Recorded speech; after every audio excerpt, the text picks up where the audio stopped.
to the new year across the Midlands. An isolated heavy shower is possible in the west. A mild day for all. Cloudy and overcast conditions will persist across East Anglia with limited bright spells. The odd shower is also possible. Cloud will thicken across southern England with outbreaks of rain edging in from the south, turning heavy at times. Rather windy too, especially along the coast, but feeling mild for all. And that's how the weather's shaping up for the rest of the day. I'm Michael Portillo. Join me on GB News on a Sunday morning for topical discussion, debate, arts and culture, and sometimes even ethical dilemmas. I don't always agree with you, Michael. Michael Portillo, Sundays on GB News, the People's Channel, Britain's news channel.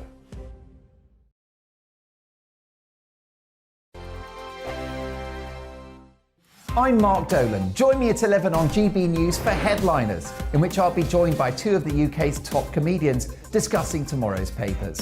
If it's an important story, we'll cover it, but we'll have some fun along the way. Headliners, the late-night paper review that won't send you to sleep like the others will. 7 nights a week at 11 p.m. on GB News.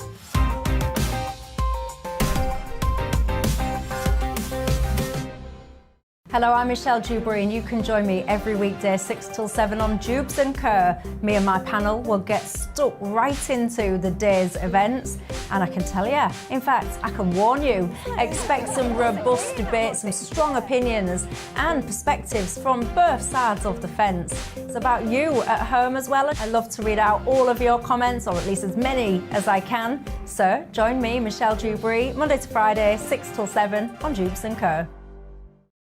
I'm Mark White. As GB News Home and Security Editor, I cover those key issues that are so important to you. Our authorities, our communities doing all they can to combat violent crime. With the public services under unbearable strain, why are we still failing to control our borders? Defence, the first priority of any government, has been continually hollowed out.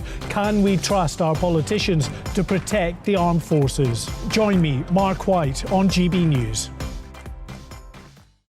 We are GB News, the People's Channel. And right across the United Kingdom. You can find us on Sky Channel 512. Virgin Media Channel 604. Freesat Channel 216. Freeview Channel 236. And YouView Channel 236. You can also take us with you on DAB+ radio. With the GB News app and at the website gbnews.uk. We're absolutely everywhere. Come join us on GB News, the People's Channel, Britain's news channel.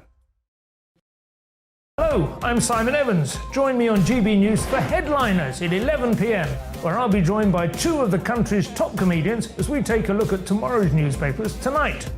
If it's a big story, we'll be covering it, I guarantee, but we'll also have some fun along the way. That's GB News Headliners at 11 p.m. We won't put you to sleep, unlike some of the other paper review shows out there. So join us, 11 p.m, 7 nights a week.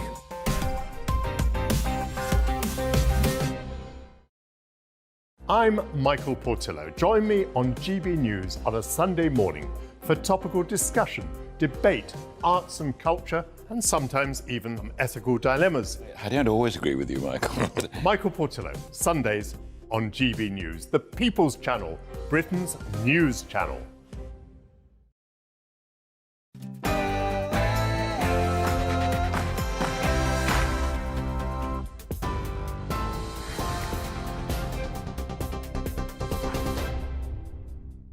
Good evening, I'm Ray Addison in the GB Newsroom. Pope Francis has paid his respects to his predecessor whilst addressing worshippers at the Vatican. Pope Benedict XVI died within Vatican City at the age of 95. Tomorrow morning, his body will be brought to St. Peter's Basilica, where people will be able to pay their respects. He'll lie in state for 3 days until his funeral on the 5th of January. Celebrations to mark the start of 2023 have taken place across the country, with more than 100,000 people gathering in central London to watch the fireworks.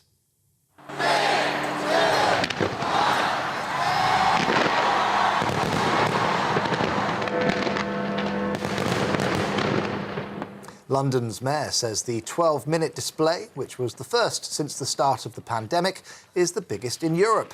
Sold-out show featured a tribute to the late Queen.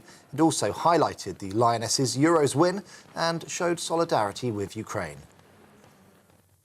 Well, in his New Year message to Ukraine, President Volodymyr Zelensky says he hopes the war with Russia will end in 2023. He spoke as missiles rained down in and around the capital Kyiv. Ukraine's armed forces say Russia launched more than 31 missiles and 12 airstrikes across the country overnight. Curfews ranging from 7 p.m. to midnight made celebrations for the start of the new year impossible in public spaces. The Archbishop of Canterbury is urging the government to tackle what he calls the country's broken social care system. Justin Welby used his New Year message to say care homes are struggling to cover energy bills and retain staff. He's called on everyone to rise to the challenge of repairing the present system. The government says social care was made a priority in last month's autumn budget, pledging £7.5 billion in support over the next 2 years. A record number of migrants, almost 46,000, crossed the English Channel to the UK last year. That's 60% higher than the figure for 2021. The last crossings of 2022 took place on Christmas Day, when 90 people made the journey from France on 2 small boats. The Prime Minister Rishi Sunak has promised to bring in laws this year to make it clear to those who enter the country illegally that they won't be allowed to stay. And from today, more than 4,600 bus routes across England will have fares capped at £2 for a single journey. More than 130 operators outside of London have joined the scheme, which will last until the end of March. The cap is being paid for with a £60 million government fund. On TV, online and on DAB+ radio, this is GB News.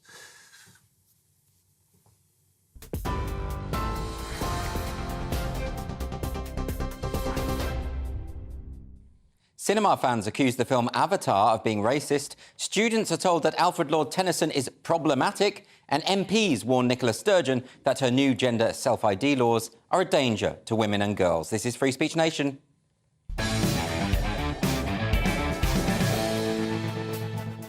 Welcome to the first Free Speech Nation of 2023 with me, Andrew Doyle. This is the show where we take a look at culture, current affairs and politics, and we keep you up to date on the latest lunacy from those lovable social justice activists as they eagerly sniff out the next thing to cancel. So, coming up on the show today, Jeremy Clarkson was forced to apologise for his remarks about Meghan Markle, with many calling for press censorship. Fraser Myers will be joining me in the studio to discuss that story. We'll also be looking at a case of a professor of art history who was fired for showing the class a medieval painting of the Prophet Muhammad. And I'll be speaking to 2 people who have detransitioned. That's Richie Herron and Kira Bell. All that and much, much more coming up on Free Speech Nation. And my studio guests this evening are Leo Kearse and Lewis Schaefer. Welcome both.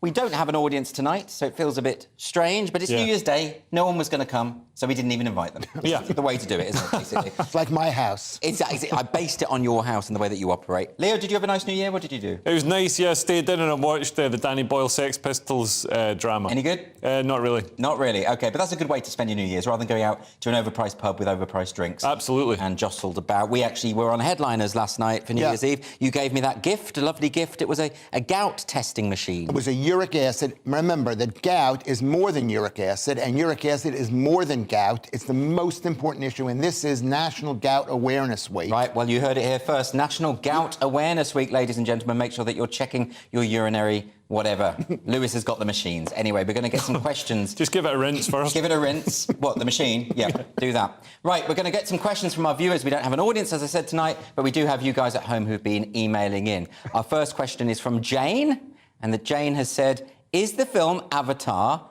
racist? OK, so the background to this, many fans are really angry, apparently, with the franchise because it's been promoting what they call the white saviour narrative. Now, I haven't seen the new Avatar film. I saw the first Avatar film. That was more than enough, and I left it at that. Now, apparently, the white saviour narrative convention is basically when a white main character rescues non-white characters from unfortunate circumstances. But the non-white characters in Avatar are blue. Yeah. So I don't think blue people are being persecuted generally. And also the character that they're saying is white is also blue. He's blue as well. No, but I think he's a white person but masquerading as a blue person. Is it blueface? He's doing blueface. yeah. Basically. I mean, Avatar, I saw the first Avatar. I haven't seen the new one, but it is racist. It's racist against white people. It's anti-immigration against white people. It's saying if white people come to your planet, you should fight them and stop them, you know, bringing their diversity. And it also says that the white people, when they come... What all we were doing was bringing technology to improve these long Smurfs' lives. And they were saying that's bad. And that's very Smurf-like. I mean, the whole thing feels like an extended cartoon. I hated the first one. And I hated it particularly because everyone was saying how amazing it was and how I had to see it. And I did see it. And I then, not only did I hate the film, but I hated the people who recommended the film. Is that unfair? No, it's not unfair to hate people who recommend the film. And that film, I remember that film. I just remember it was like totally... Mr. Louis Schaefer is Mr. Tree. That I've fought for trees for almost a decade. You're very pro-tree. Pro-tree. Yeah. And so I believe in trees. And they're like fighting over this tree, which I believe it is. The thing about this movie that makes it so bad, number one, it basically presents man as an evil, malevolent force. Yes. That we are destroying the planet. So this is it's basically self-hatred. Yeah. It's not that...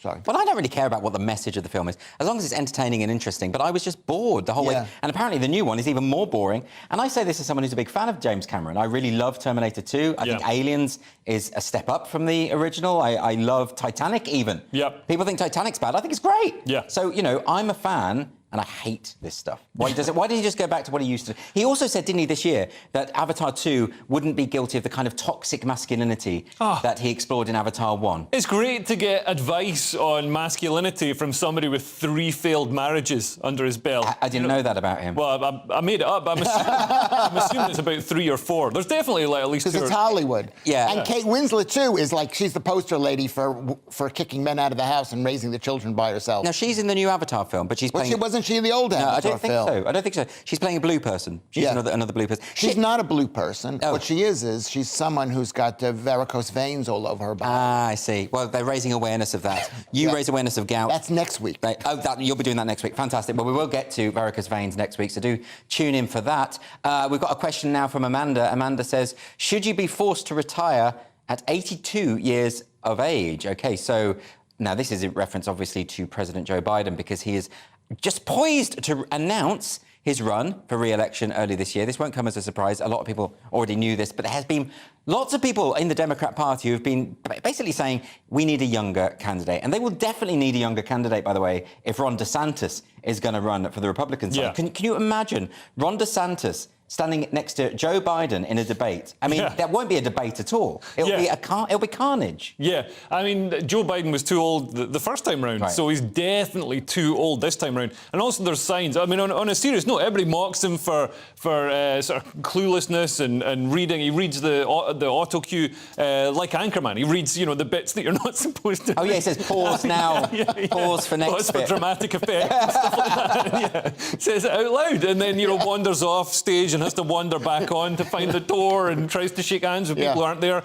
References people who've been dead for 17 years. I mean, it's sad. I mean, we laugh about it, but this is a serious issue. This guy's like, you know, ostensibly reading the auto cue of the person who runs the largest military in the world. This is it. I mean, if it was anyone else, I wouldn't want to mock. I wouldn't want to draw attention to it because I would feel bad for someone who's suffering in this way. I think but he's the president. If he's going to be a greeter at Walmart, it's fine. Be 82. But you know, as the president, I think absolutely. I'm not ageist in the least, but if you're the president and you're not acknowledging that you've got cognitive decline, then people should acknowledge it for you, right? No, because you're asking the wrong question. Okay. You're looking at him and saying, can he do the job? And can he do the job? Yes, he can. He could do the job because his job that he's been chosen to do is to do exactly what he's been told to do. Right, but that's the problem with your system. I hate to say, you know, you're not the representative of America. I will be because it's the greatest system in the world. Is it the greatest system in the world? Because you basically have is. a puppet president who is just basically shunted around by other people, and it's not the first president that has had that. No, he isn't the puppet president.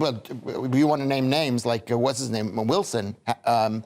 President Wilson. Yes. World War I, he was like, he had a brain cerebral hemorrhage or something like that. Okay. And his wife was running the country. Well, there we go. That's my point. But the point is, it's chosen by the people. If the people want to have someone who's brain dead but is doing what they want him to do. Okay, but wouldn't it be better to implement a system which would be more similar to ours, insofar as, we've got PMQs, right? The Prime Minister has to stand up and face a barrage of difficult questions. No, he does not have to. But there's no rule that says he has to. Well, it's convention. It's convention, but that's not a rule. It's not the Constitution. But no one's going to vote for them if they don't. I mean, don't you think that something like that for your president would be quite healthy, because it means that the candidate would have to be a stronger candidate? First of all, let me say this about the British system and British people in general. This country, Britain, is the greatest country in the world because it created America. And America is now the greatest country. America, obviously, you're Jenny Murray. But then surely then Iraq should be the greatest country in the world because it was created by America. Or maybe Iraq is the greatest country in the world. Maybe it is. Yeah. It's better. But the point is, what is the point that you're making? Is the system in America, they've figured it out. And they figured it out by British people who lived for hundreds of years under the British system, and they said, let's do something else. I just don't understand. Can I just ask you about Trump, though? I mean, Trump is as old as Joe Biden. Yeah, and he's saying he's going to run as well. And he's saying he's going to run as well. And Trump is also unhinged, but in a different way. Yeah. Wouldn't it be better for everyone if we just had, not being ageist, but just candidates who are at least below 70? I don't think there needs to be a hard and fast cut-off point, because we don't know what, in 10 years' time, the way technology is going, maybe people over the age of 80 will have some use to society. What do you think, DeSantis or Trump next time? You're normally good at predicting these things. I'm not good. I didn't see Trump coming at all. Really? I would say this. Who do I personally want to win? Who's ever's best for America. OK, there he is, being diplomatic again, as ever. Good for Lewis. We're going to move on now to a question from Sam. Sam is saying, should we believe Extinction Rebellion's promises? And this is the news that broke today. Extinction Rebellion have said that they're going to stop their public protests, which have been obviously bringing motorways to a standstill, that kind of thing, because they have admitted that basically this doesn't achieve anything. And it doesn't. Well, actually, it does achieve something, Leo. It makes everyone really resent them and hate their cause. Yeah, and it's made, or it's contributed to climate change being such a partisan, divisive issue. It should be something. If climate change is happening, I think the climate is changing. I don't think it's entirely a bad thing, and I don't think, the government getting involved will make things better. But it's become this partisan thing where I feel, me, Andrew Tate, other people like that, feel that we can't be aligned with Greta Thunberg and Extinction Rebellion, because they made it such a sort of, they made it this thing where you got to be like some sort of dreadlocked, like, white guy, vegan diet, all that kind of stuff. So you're saying we can't have a sensible debate about the subject anymore because it's become too partisan? Well, maybe, but, I noticed with this announcement that Just Stop Oil have said they're going to carry on. Yeah. And Just Stop Oil don't just block motorways, of course, they glue themselves to Van Gogh paintings. Using oil-based glues. Yeah, or paints or soups or whatever the hell they do. And they're all so posh and plummy, and it's so weird. Then they get arrested and sent to prison, and they cry, and they don't realise that posh people can go to prison. They don't. Well, they didn't expect that, did they? Because they've had everything handed on a plate to them. Don't you just wish? I mean, look, I'm with Leo on this. I would like to be able to have the conversations, the debates, without all this hysterical screeching. But while you've got people gluing themselves to roads and homeless people or whatever it is they do, that's not helpful, is it? No, and I know. Extinction Rebellion people. You know them personally? Yes, I know them personally because I fought with them side by side when we were trying to save Peckham Green in Southwark. And these are people, they mean well, they're bright, and they believe it. And that is the problem. You're trying to find some open debate. There is no open debate. They believe that we as humans, like an avatar, are destroying the planet. Yes. So we are killing people. But if you question that, that means you are causing people to die. But if they believed it, and they believe that everybody's got a carbon footprint, and that carbon footprint is the worst thing for the planet, they can reduce their own carbon footprint to zero by just ceasing to exist. Walking that doesn't mean they're wrong just because they're hypocrites. But it means they could do something about it. That doesn't stop me getting to work. They could, but that doesn't. And it might be the best. They could be hypocrites and do the. Yeah, but isn't there a problem there, Lewis? Basically, you're saying that they are so convinced that Armageddon is around the corner. Yes. That they have to sort of just dismiss any possible objections. But wouldn't it help if they could just open their mind a little bit to the possibility that they might be wrong so we can have the discussion. And if they are right, they'll win other people round to their point of view. That might be true, but when you believe that somebody, it's just like in the COVID thing, is that people believe that if you don't take a vaccine, you're killing Granny. Yeah. So if you believe that, you can't say, well, I'm going to just, I'm going to open my mind a little bit. No, you're killing Granny. Similarly with the protesters outside abortion clinics, they believe that thousands of children are being murdered. And if you believe that, you would do something about it. Anyway, we're going to move on now. This final question for the moment. This one is from Bridget. Bridget says, should the views of historic poets be highlighted in universities? Now, this is specifically about these students at Lincoln University who've been told they had some sort of tour and the academics were telling all them that these local figures were problematic. People like the poet Alfred Lord Tennyson, who, of course, wrote Lady of Shalott, In Memoriam, all of those great pieces of work. I had to study them at university. And this is 150 students. They attended a decolonisation tour of the university's buildings, and all these are people just basically saying, oh, this person's offensive, that person's offensive. Lord Alfred Tennyson, though, 200 years ago, well, he would have had different views. Yeah, absolutely. Everyone would have had different and views. For the standards of the time, he probably had quite progressive views. He would have been, like reasonably woke. I mean, I've no idea. I've got no interest in poetry. It all sounds quite boring. And 200 years ago, surely nothing was done 200 years ago was any good. They didn't even have films or computer games. But Alfred Tennyson, whatever his name is, do you know one of his poems? I know a number of his poems. Yeah. All right, are they good? Yeah, brilliant. You'll know some of them. You'll know Charge of the Light Brigade. That's a film. Yeah, but, there's not a reason why there's worse to do and die. How did he name it after a film 200 years ago? Oh, for goodness sake. You'll know The Lady of Shalott. I don't know the Lady of Shalott, but I know they're like fake onions. People think they're fancy. It's just an onion. It's not about shallots. But this. I just feel that judging people by the standards, judging people from 200 years ago, it's like judging a caveman for not eating quinoa. It's like he's from Somerset. Yeah. There wasn't any quinoa. That has to be flown in from Peru. Should we judge the cavemen for their behaviour? They had some pretty brutal behaviour. I don't want to agree with Leo, but I agree with Leo. It's in the past. I'm going to change my name to Louis, James Schaefer. Louis James Schaefer. He's Alfred Lord Tennyson. Yeah, Alfred, Lord Tennyson. I'm changing to Louis James Schaefer. I mean, it's all about self-hatred. Yeah. That's what this is all about. That's what Avatar. Every one of these stories is about self-hatred. It gives people this warm feeling. It's a religious, this self-flagellation. They get to feel that they're above everyone else because look at me, I'm such a martyr. And I'm so pious. It's so pointless judging people by the different standards from their time. You may as well judge them for having a comma in his name. Attack him for having punctuation. Who has punctuation in their name? Who gives him the right to be called Lord? Yeah, well, exactly. There we go. Very good. Let's cancel him. Anyway, after the break on Free Speech Nation, we're going to be discussing whether we should have a right to hate, following Jeremy Clarkson's column about Meghan Markle. See you in a couple of minutes.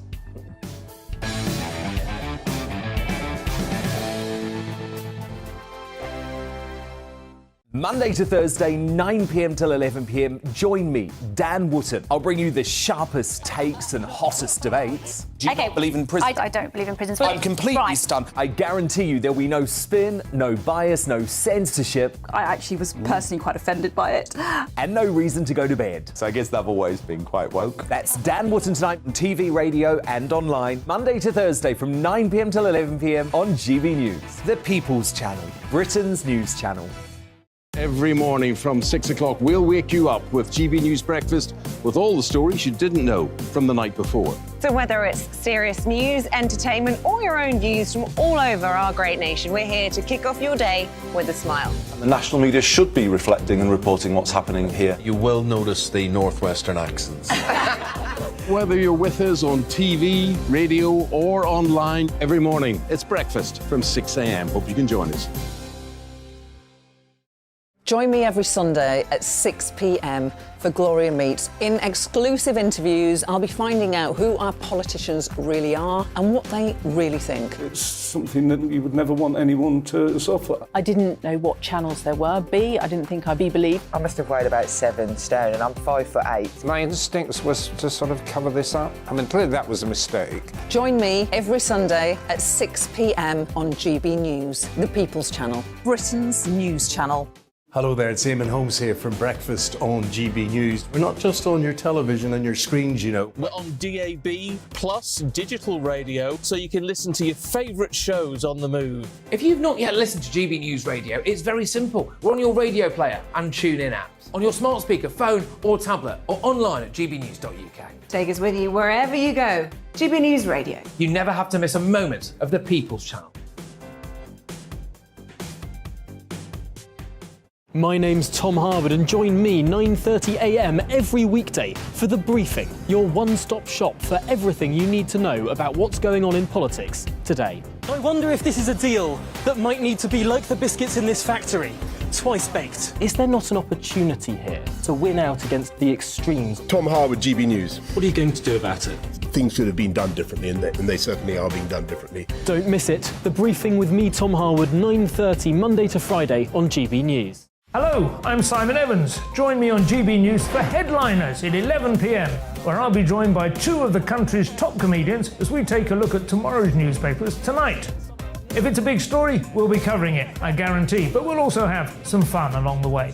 That's GB News Headliners at 11 p.m. We won't put you to sleep, unlike some of the other paper review shows out there. So join us, 11 p.m, 7 nights a week.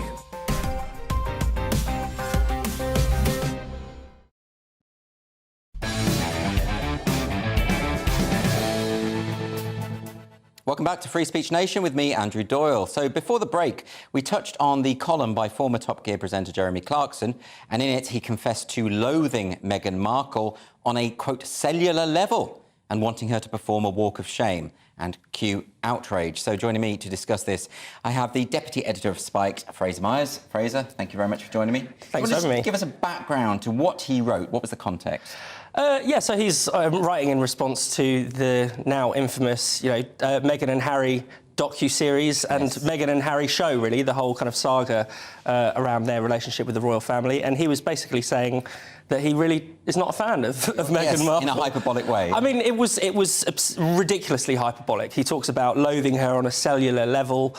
He hates her more than he hates Nicola Sturgeon and Rose West. Yes. And then, most infamously, he makes an allusion to Game of Thrones, where he talks about, he is so consumed by hatred for her, he is kept awake at night thinking about how he wants her to be driven through the streets of England naked and pelted with excrement. Yes, which is what happens to Cersei Lannister in Game of Thrones. I know this show very well, and people are crying shame and shouting shame and that kind of thing. So, the hyperbole is the point. And actually, I often wonder with this kind of stuff, I think maybe Nicola Sturgeon was a step too far, but I understand the Rose West stuff. But, when you go that far, it actually becomes less offensive in a way. Because it's so extreme, and therefore the absurdity becomes obvious, right? Well, you would think that even if you didn't find it funny, you would at least credit Clarkson with at least trying to make a joke. Yeah. But we live in a very humorless time, so immediately everyone on Twitter took it upon themselves to say this was misogynistic, this was racist, and then it even stepped up a notch where you had certain BBC presenters like Chris Packham say that this article was a hate crime, and that if there's any justice, Clarkson should be jailed and the Sun newspaper should be shut down. And then even worse was a group of MPs wrote an open letter essentially calling on the Sun to take definitive action to ensure nothing like this is ever published again. Wow. And that's where we go from, OK, we can disagree with the Clarkson column. We can say what we like about the Clarkson column. You can say you can use hyperbole in return. You could say you want to parade Clarkson through the streets and have him pelted with excrement, if you like. But then you're talking about censorship. Then you're talking about MPs thinking it's their right to edit the news, and that puts us in a very dangerous place. So this is sort of surprising to me. Why can't we live in a society where people can say outrageous things if they want, offensive things if they want, and people can say, well, I find that really offensive or outrageous, and this is why, and criticise in return? That's a good system, because it means everyone gets to say what they want. Why do we have to call for censorship? Well, exactly. The answer to bad speech is always more speech. Free speech is the counter to it. And, everyone has a right to disagree with Clarkson, and if you want to stand up for Meghan, that's, Yeah, of course. But why is it your prerogative. I mean, he's actually apologised this time. I think we've got the text of his apology here somewhere. But it's very interesting that he actually gave that apology when normally he doesn't do that. He's made a number... there's his tweet apology. He says, "I'd rather put my foot in it. In a column I wrote about Meghan, I made a clumsy reference to a scene in Game of Thrones where this has gone down badly with a great many people. I'm horrified to have caused so much hurt, and I shall be more careful in future." That does not sound like Jeremy Clarkson. He hasn't apologised for jokes that are even more extreme in the past. So what's changed? I think our culture has become a lot more censorious. I mean, if you think about some of the, Clarkson controversies, Top Gear, when he was talking about... he was on the One Show, actually, in mid-afternoon, talking about shooting, striking minors. Yes. He talked about truck drivers murdering prostitutes on Top Gear, making these kinds of outrageous jokes. And, they caused a bit of a controversy, but he didn't feel the need to apologise. There weren't people calling for him to be arrested. No. So what has happened, and why has this happened so quickly? Well, there's another factor, is that it's Meghan as well, who is basically kind of untouchable. It's almost like a royal of old, really.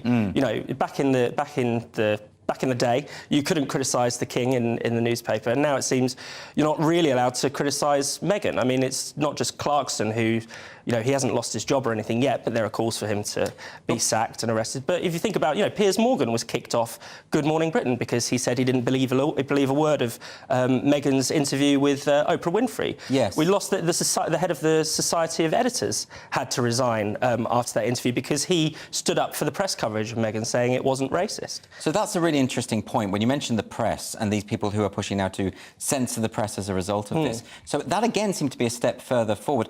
Again, I go back to this point: criticise the press all you like, but this is a slightly different thing, isn't it? Well, I think there's always been this kind of undercurrent of anti-press feeling around us, particularly against the tabloids. I mean, we saw that really. Probably the high point of that was the Leveson inquiry, and we came very close to having a state-backed press regulator in Britain. For a while, there was a law on the statute book that was going to strong-arm newspapers into signing up to an official, state regulator with a royal charter and all these kind of, archaic things. And they would have been fined, and they would have been, companies would have basically had to pay the losses of anyone who complained and things like that. It would have been a disaster for press freedom. We very narrowly escaped that. Yes. And I think, a lot of people who, ironically, would call themselves liberals think that it should be the job of the state to tell the press what it can and can't print. I mean, it's interesting with Leveson, isn't it? Because with that act, there was always the possibility that rich people would be able to prevent the press from criticising it, which is a dreadful situation. But there were elements of that seemed quite reasonable, such as if the press make print a story that is false, that they would have to then print the retraction in the same place on the front cover, in the same side. That seems like a reasonable thing, doesn't it? That's completely reasonable, and obviously there were the other elements that were the phone hacking scandal, which was a crime, and people broke the law and arrested for it. So that didn't necessarily call for more government intervention. Yes. But I think there is this kind of long-running prejudice about the tabloids, and in particular their readers. Yeah. There's this idea that, a lot of the kind of MPs and stuff were talking about the Clarkson's column coming in a context of an epidemic of violence against women and girls. Right. Sadiq Khan said words have consequences about this column.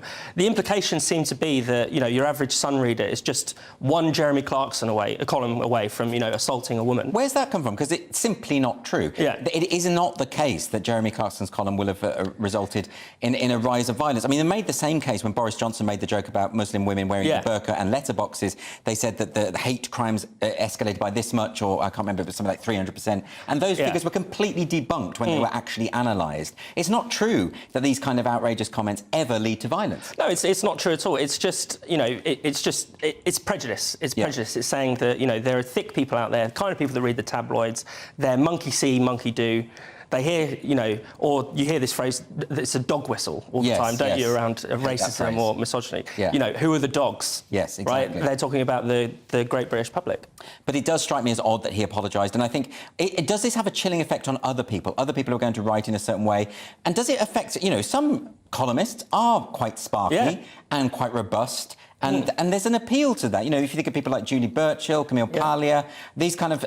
it's fun to read that kind of personality, but what will happen to those sorts of things? Absolutely, I think it will have a chilling effect. If having the threat of intervention or regulation is, that's something that weighs very heavily on editors' minds.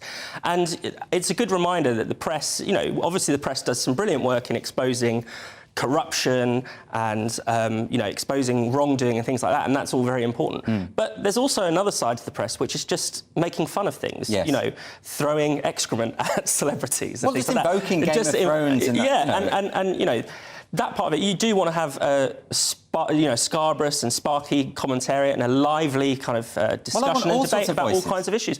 It doesn't all have to be high-minded and sometimes boring. And what about this idea of hate? I mean, you mentioned Chris Packham talking about how this is a hate crime. But why, as human beings, shouldn't we be allowed to hate? Well, we should be allowed to hate, and we should be allowed to express our hatred for people and things as we see fit. I think what's happened with this Clarkson column is that because it's about Meghan Markle, there's a kind of trend where anyone criticises Meghan Markle, they're instantly derided as either racist or misogynist. Yes. And, that is a kind of unacceptable form of hate that I don't think newspapers would want to print anyway, even if, they should be allowed to, but I don't think they'd want to. Well, it wouldn't be commercially viable. It wouldn't be, right? We live in a society where people don't like that kind of thing. So there's a forever kind of expansion of what it means to, or of the meaning of hate speech or hate. So as soon as you say, let's ban hate speech, then pretty quickly some quite innocuous things end up getting caught up. Well, because no one knows what it means, do they? No one really knows what hate means. Even the I think it's the European Convention on Human Rights have tried to define hate speech, and the best they can come up with is speech that is hateful. Yes. So it's completely in the eye of the beholder. It's completely subjective. So it's just a kind of recipe for endless censorship. So what will change all of this? Will it just be when they do cause offence for whatever reason, which is inevitable because we're human beings, is it just that they need to stop apologising for it? Yeah, I think that would help. But I think it would help if more people stood up for free speech. When there's an offensive column, people should stand up for someone's right to make that point. Even if they themselves are offended, right? Exactly. Even if they're offended, even if they disagree. I mean, you've got to fight for the freedom of the thought that you hate. Yeah. I mean, Stalin believed for free speech for the ideas he liked. Yeah. So that's the test of whether you really believe in free speech. Fraser, thanks so much for joining me today. Really appreciate it. Thanks so much for having me. Thank you. After the break on Free Speech Nation, a faculty member has been fired from a US university for showing a medieval painting of the Islamic prophet Muhammad. We'll be speaking to the organisation attempting to get him reinstated. See you in 3.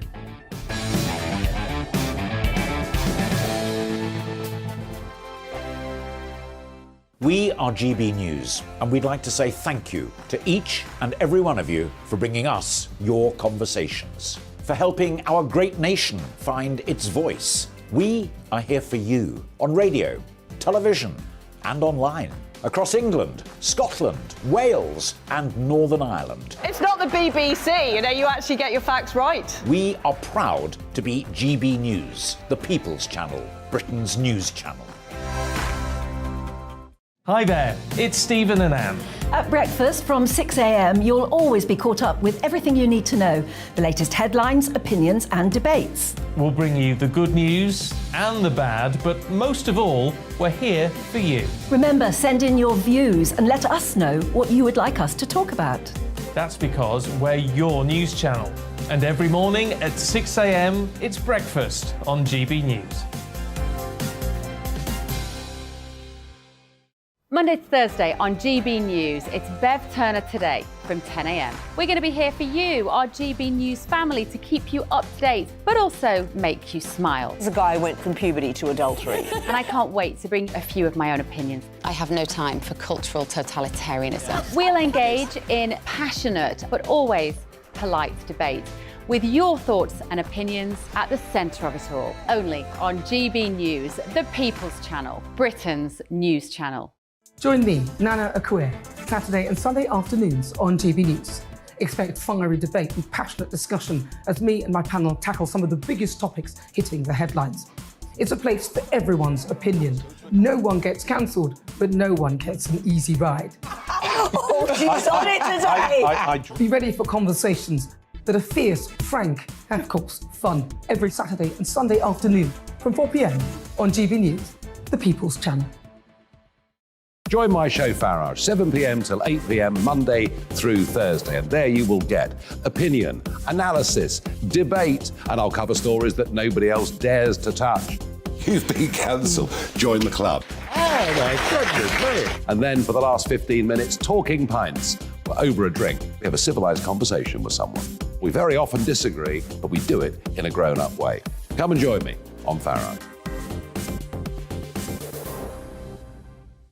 We are GB News, the People's Channel. And right across the United Kingdom. You can find us on Sky Channel 512, Virgin Media Channel 604, Freesat Channel 216, Freeview Channel 236, And YouView, Channel 236. You can also take us with you on DAB Plus Radio. With the GB News app and at the website gbnews.uk. We're absolutely everywhere. Come join us on GB News, the People's Channel, Britain's news channel.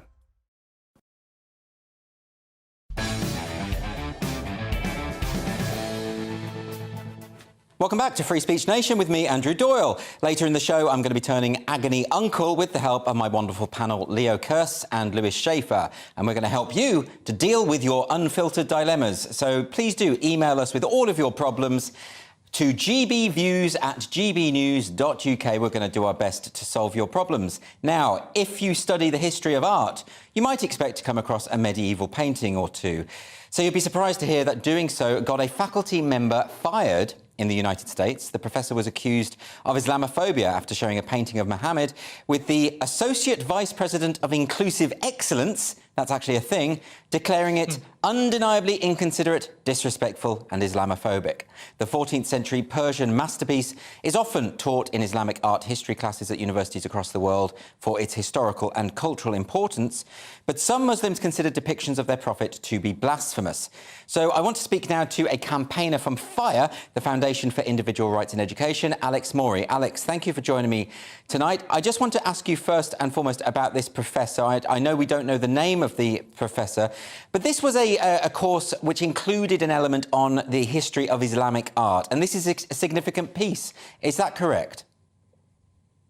That's right, and it's a pretty standard art history exercise to be able to bring up ancient depictions of a variety of types of art and have students consider them, discuss them in class. And of course, there's great debate here, even among current Muslims, about whether or not the depiction of the Prophet Muhammad is indeed offensive. Some disagree with that. And so this would be a situation where it would be perfect for a discussion in an art history class about whether or not this is appropriate to show and to have students discuss the issue. Well, I would have thought that showing the image is a no-brainer, that, of course, when you're studying Islamic art, you want to see elements of Islamic art. And if it sparks a conversation about the limits of what is permissible in that faith, then that's interesting, too, from an academic perspective. Why have people now prioritised the subjective feeling of offence over academic rigour? Well, that's a great and troubling question, and one that we talk about every day at FIRE. So what appears to have happened here is that a student, a Muslim student who disagreed with viewing the Prophet Muhammad, even after effectively a trigger warning by the professor saying, I'm about to show this, if you don't want to look, you can look away. Administrators jumped right in once this student complained and said, I feel like this, seeing this picture is Islamophobic, and instead of, from what we can tell, going through due process or looking at their own policies, which, at this university, they say we respect free speech, even unsettling or unpopular ideas can be discussed. They've said we're not renewing this professor. It's the students' deeply held religious beliefs should have superseded academic freedom. Now, this is Hamline University, I believe, who have implemented this. But they have the person who's criticised them is the Associate Vice President of Inclusive Excellence. What is that? Is that a department? Well, at many universities and colleges these days, Hamline is a small liberal arts college in Minnesota. It's got about 3,000 undergraduate and graduate students. At many colleges like it, there are sort of these diversity administrators who make sure that students feel welcome on campus, that there are not things like discrimination and harassment going on. But increasingly, what we are seeing is that these administrators, who get paid a lot of money, and sometimes we do question what exactly it is that they do, frequently we see these administrators taking complaints from students that are premised solely on protected expression, protected by the college's policies, and treating it as if it's legally actionable discrimination or harassment, and sort of having these knee-jerk reactions, get the professor off campus, get the student suspended, without an ounce of due process or even following the college's own policies. So we definitely have seen a proliferation of these types of administrators as universities quite rightly make attempts to give resources to students who have traditionally been underserved, for example. Universities can certainly do that, but they have to stop when it comes to infringing others' basic rights. Well, this is what I find interesting about that, because obviously racial discrimination, for instance, is already illegal. I don't see why you need someone in some kind of invented post to enforce that, because the law enforces that. What it strikes me is that a lot of these equity and diversity and inclusion officers are stepping over the line and actually invading the academic freedom, sort of trying to police what can be taught in the classroom. And surely that is antithetical to the ethos of a university. Absolutely. I mean, academic freedom is an incredibly important corollary of free expression. And many, in the US, we have the First Amendment. So at public colleges, they must respect people's freedom of expression. At private colleges like Hamline, they can choose what they elevate as their most important principles. And this one chooses to say, we care about free expression. We care about academic freedom. But then they don't follow through as soon as a student complains, as soon as it gets traction on Twitter, that sort of thing. Administrators these days are very adverse to any type of controversy, and they find it much more advantageous to protect their college brand, it's a business, rather than respect that one faculty member's right or that one student's right. But of course, there are downstream consequences for free speech and academic freedom. Now, at FIRE, Alex, you obviously work a lot in these issues relating to higher education. But can I ask you, from your experience, aren't the students getting annoyed about this? I mean, if I had paid an awful lot of money to be educated in a university and suddenly some administrator was stepping in to tell me that, to protect me from being offended by certain aspects of the course, I'd be furious and I'd complain about that individual. Is that happening at all? We wish. Now, some students certainly have free expression on their radar. They want to debate these contentious topics, even if they disagree with someone who might show a depiction of the Prophet Muhammad or whatever. They want to have it out with the professor and have that discussion, because that's what college and university is about. Now, what we have seen in about the last 10 years is this huge uptick in many students asking for not freedom of speech, but freedom from speech, the speech that they dislike. There's a lot of research and theories into why that might be, including that, they've been sort of coddled from birth by their parents, always having a parent stepping in when they approach something they dislike, and now they're at college, and that parental figure is an administrator, the head of diversity and inclusion or inclusive excellence, and they're asking that person to remove this uncomfortable speech or art piece out of their way so that they don't have to deal with those emotions. And of course, our position at FIRE is that this is an incredibly wrong-headed opinion, and that instead students should be taught and have administrators and faculty reinforce the fact that students are strong. They can have these discussions. They can disagree with people. Now, of course, if they're being targeted by discrimination and harassment, like you said, those laws are already on the books. And of course, colleges and universities should take action when there is actionable discrimination and harassment. But when someone in an art history course is showing a painting, that ain't it.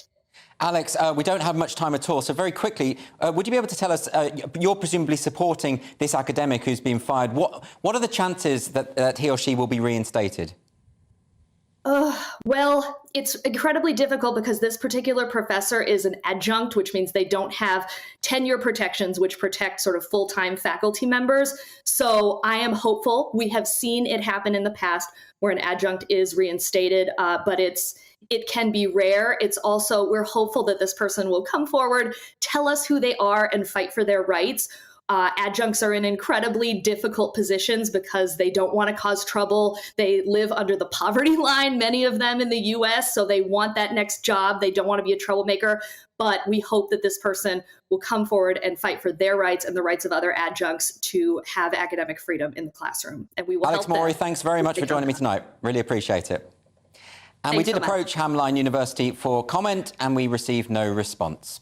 After the break, we will be discussing decolonisation in maths as top academics warn the government that new guidance risks politicising the subject. One of those professors joins me next. See you in 3 minutes.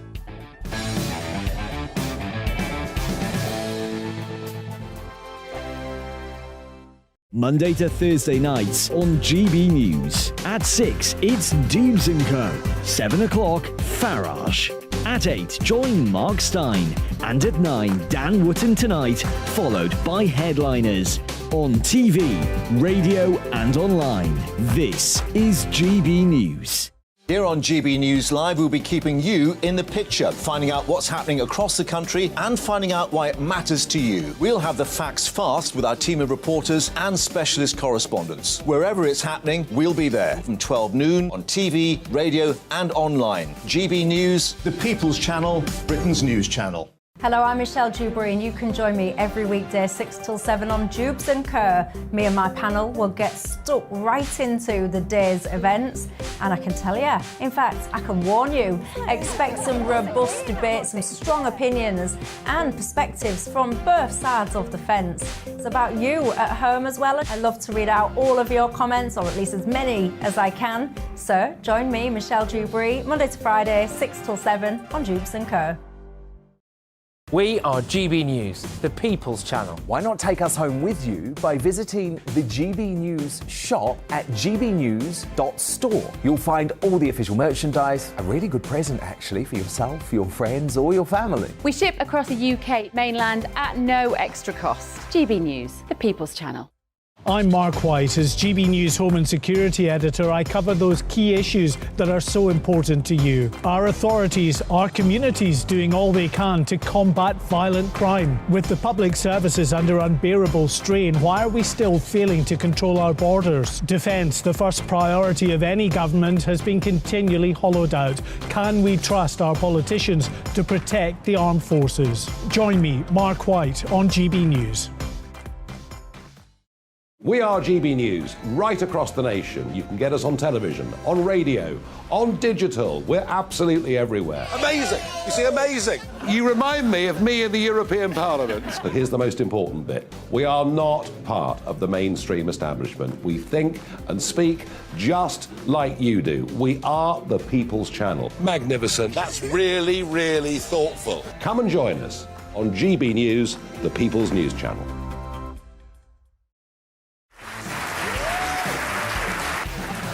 My name is Andrew Doyle. Join me every Sunday evening at 7 p.m. for Free Speech Nation. This is a show where we address current affairs and news stories of the week with the help of two wonderful comedian panellists. I brought in comics because I want to give it a lighter edge, and also they work for less. See you there.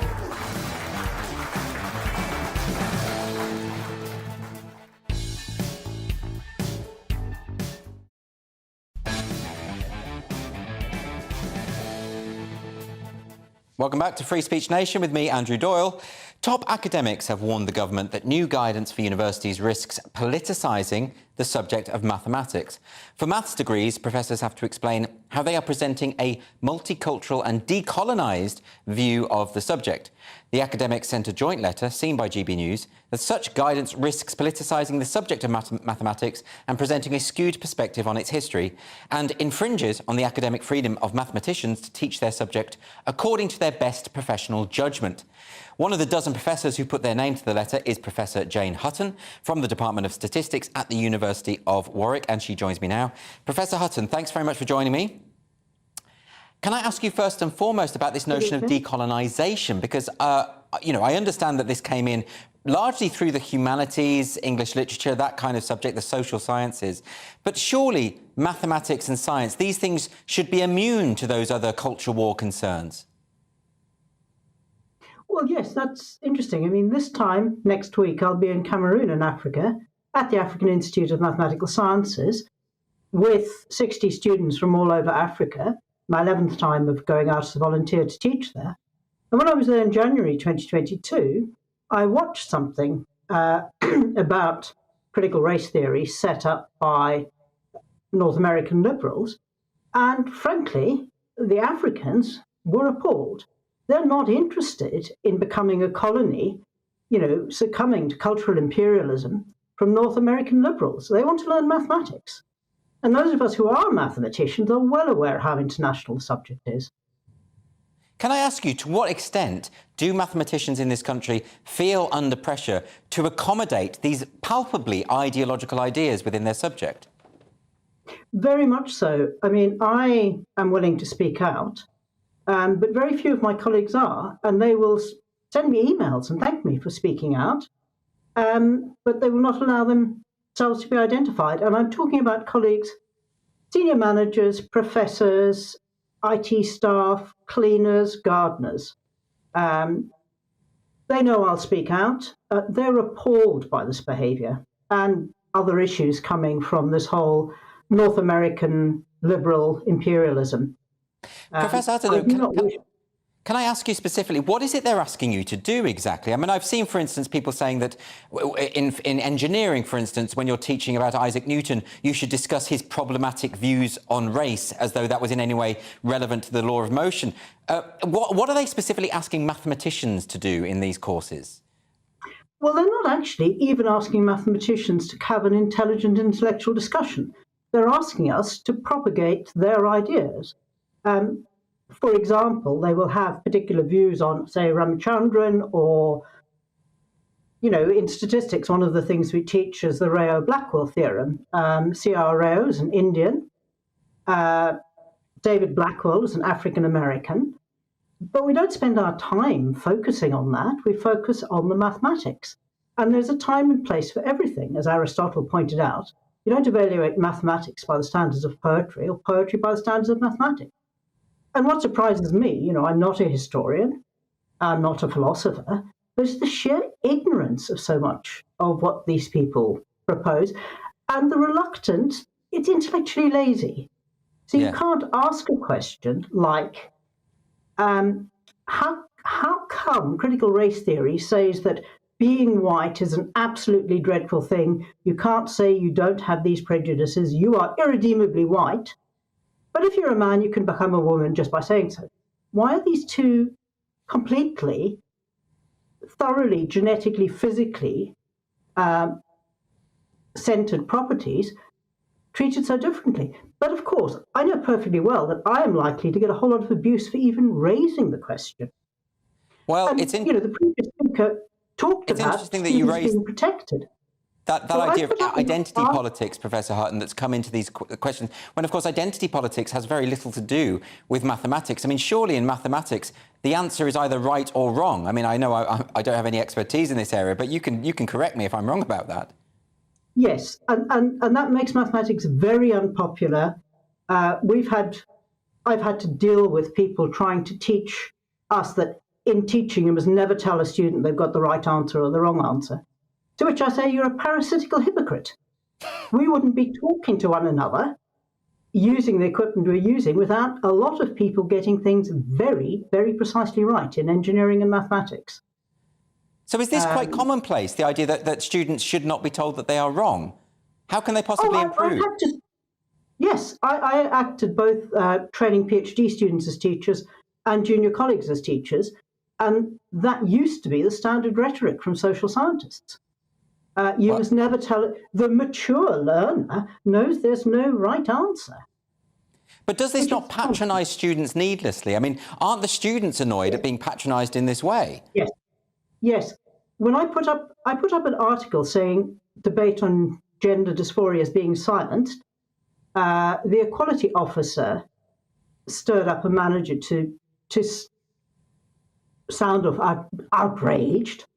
And said, you put it on a notice board where students might see it. So I asked the PhD students, it was during the long back, what they thought of this. And they said, thank you very much for talking. We are appalled that at the University of Warwick, which is not particularly bad, we have a very good Vice-Chancellor, at the University of Warwick, to discuss a topic which is the subject of a public consultation, we have to go into an office and lock the doors and whisper. Why is this what the University of Warwick is offering us? Well, I have to say, Professor Hutton, that is at least reassuring that some of the students themselves are not putting up with this. No. Professor Hutton, thank you so much for joining me and explaining this bizarre situation tonight. I really appreciate it. Well, I don't know what to make of this, Leo. I'm getting a bit sick of it, to be honest. What, decolonising maths? 1 + 1 = 2. I mean, I think we have to accept that Western civilization is over if we're not allowed to get maths right anymore. You know, we're gonna see planes falling out of the sky, bridges are going to collapse. This is an absolute nonsense. How can maths? Maths is the purest science. It's just, you know, it's universal. It doesn't. All right, you know, the mathematicians who invent a sum or whatever maths is made out of, like they can belong to a certain, you know, gender or whatever. But maths itself is a pure science. What was so interesting about what Professor Hutton was saying was that, you know, for a start, the students don't like this. They think it's nonsense. But also, African people, actually, like black people in other countries, are saying this is nonsense. This is a form of imperialism pushing these ideas on us. So, isn't it? It's mad. It is mad, considering that math, or as you call it, maths, is one of the most colonial subjects ever, which is. We use Arabic numerals. We do. And we included the number 0, which we didn't have before that. Well, maths does not come from a white European background. That's not its origins. Yeah. This idea that this is imperialism. I said it wrong. I said it isn't. Yeah, I know what you meant. We all know what you mean. There's a lot of problematic numbers that I think need to be eliminated from the number alphabet. So there's 4, which looks like it's goose stepping. There's 5, which is half a swastika. There's 8. There's 8 that looks like a fat woman. You know, these are all, a body positive, beautiful, any size woman. Yeah. So we should decolonise maths as well. Absolutely. We need to decolonise. Just be left with like 3 numbers, and you've got to do all the sums with them. And it's been used to make me bankrupt. Numbers. Well, I don't think we're going to solve this tonight, but honestly, the more these things happen, I'm just getting so sick of it. Anyway, in the next hour, Barbados targets Hollywood star Benedict Cumberbatch as campaigners demand reparations. The wealthy donor who has withdrawn university funding to help fight for free speech. And also, I'll be talking to the man who is planning to sue the NHS over trans surgery that he bitterly regrets. That's Richie Herron. I'll also be joined by Kira Bell, who is another detransitioner. That's a story that doesn't get much news coverage, but we're going to be talking about that here on Free Speech Nation. Don't go away. We'll be back in just a few minutes.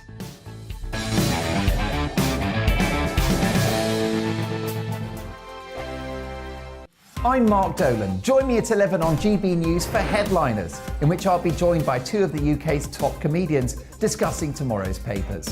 If it's an important story, we'll cover it, but we'll have some fun along the way. Headliners, the late-night paper review that won't send you to sleep like the others will. 7 nights a week at 11 p.m. on GB News.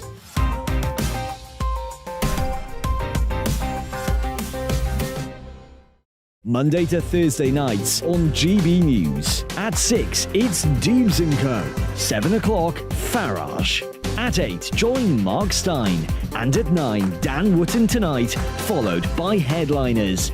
On TV, radio and online. This is GB News. Monday to Thursday, 9 p.m. till 11 p.m. Join me, Dan Wootton. I'll bring you the sharpest takes and hottest debates. Do you not believe in prison? I don't believe in prison. I'm completely stunned. I guarantee you there'll be no spin, no bias, no censorship. I actually was personally quite offended by it. And no reason to go to bed. So I guess they've always been quite woke. That's Dan Wootton Tonight on TV, radio and online. Monday to Thursday from 9 p.m. till 11 p.m. on GB News. The People's Channel, Britain's news channel. Join me, Lawrence Fox, on GB News. Frank, fun, fearless, and sometimes serious. Much as I love a Friday night punch-up, what I really want is a battle of ideas. I want to look at things differently. I want to hear different voices and engage with your unique experiences. Every Friday at 7 p.m. on GB News.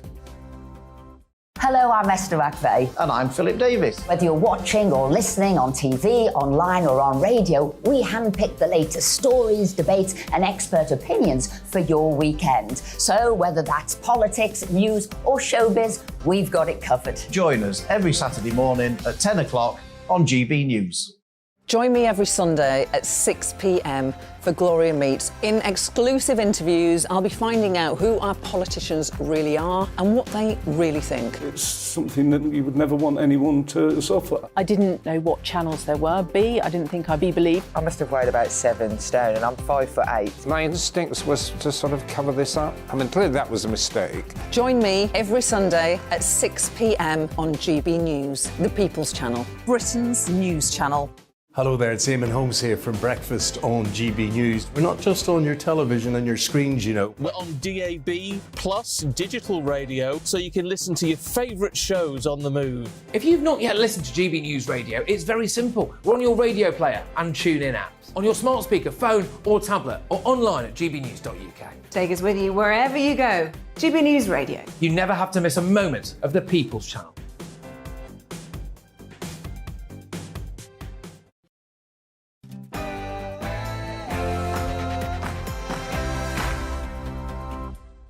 Plenty more still to come on Free Speech Nation this week, but first let's get a news update from Ray Addison.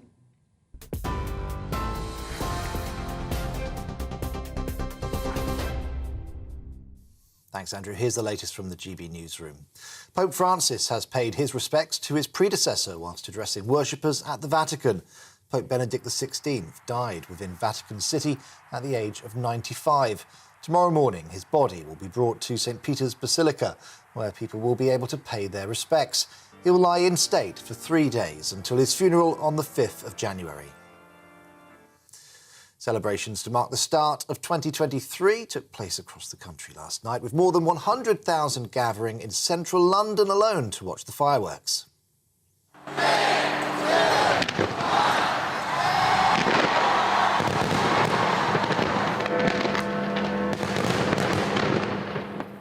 London's mayor says the 12-minute display, which was the first since the start of the pandemic, is the biggest in Europe. The sold-out show featured a tribute to the late Queen. It also highlighted the Lionesses' Euros win and showed solidarity with Ukraine. Well, in his New Year message to Ukraine, President Volodymyr Zelensky said he hopes the war with Russia will end in 2023. He spoke as missiles rained down in and around the capital Kyiv. Ukraine's armed forces say Russia launched more than 31 missiles and 12 airstrikes across the country overnight. Curfews ranging from 7 p.m. to midnight made celebrations for the start of the new year impossible in public spaces.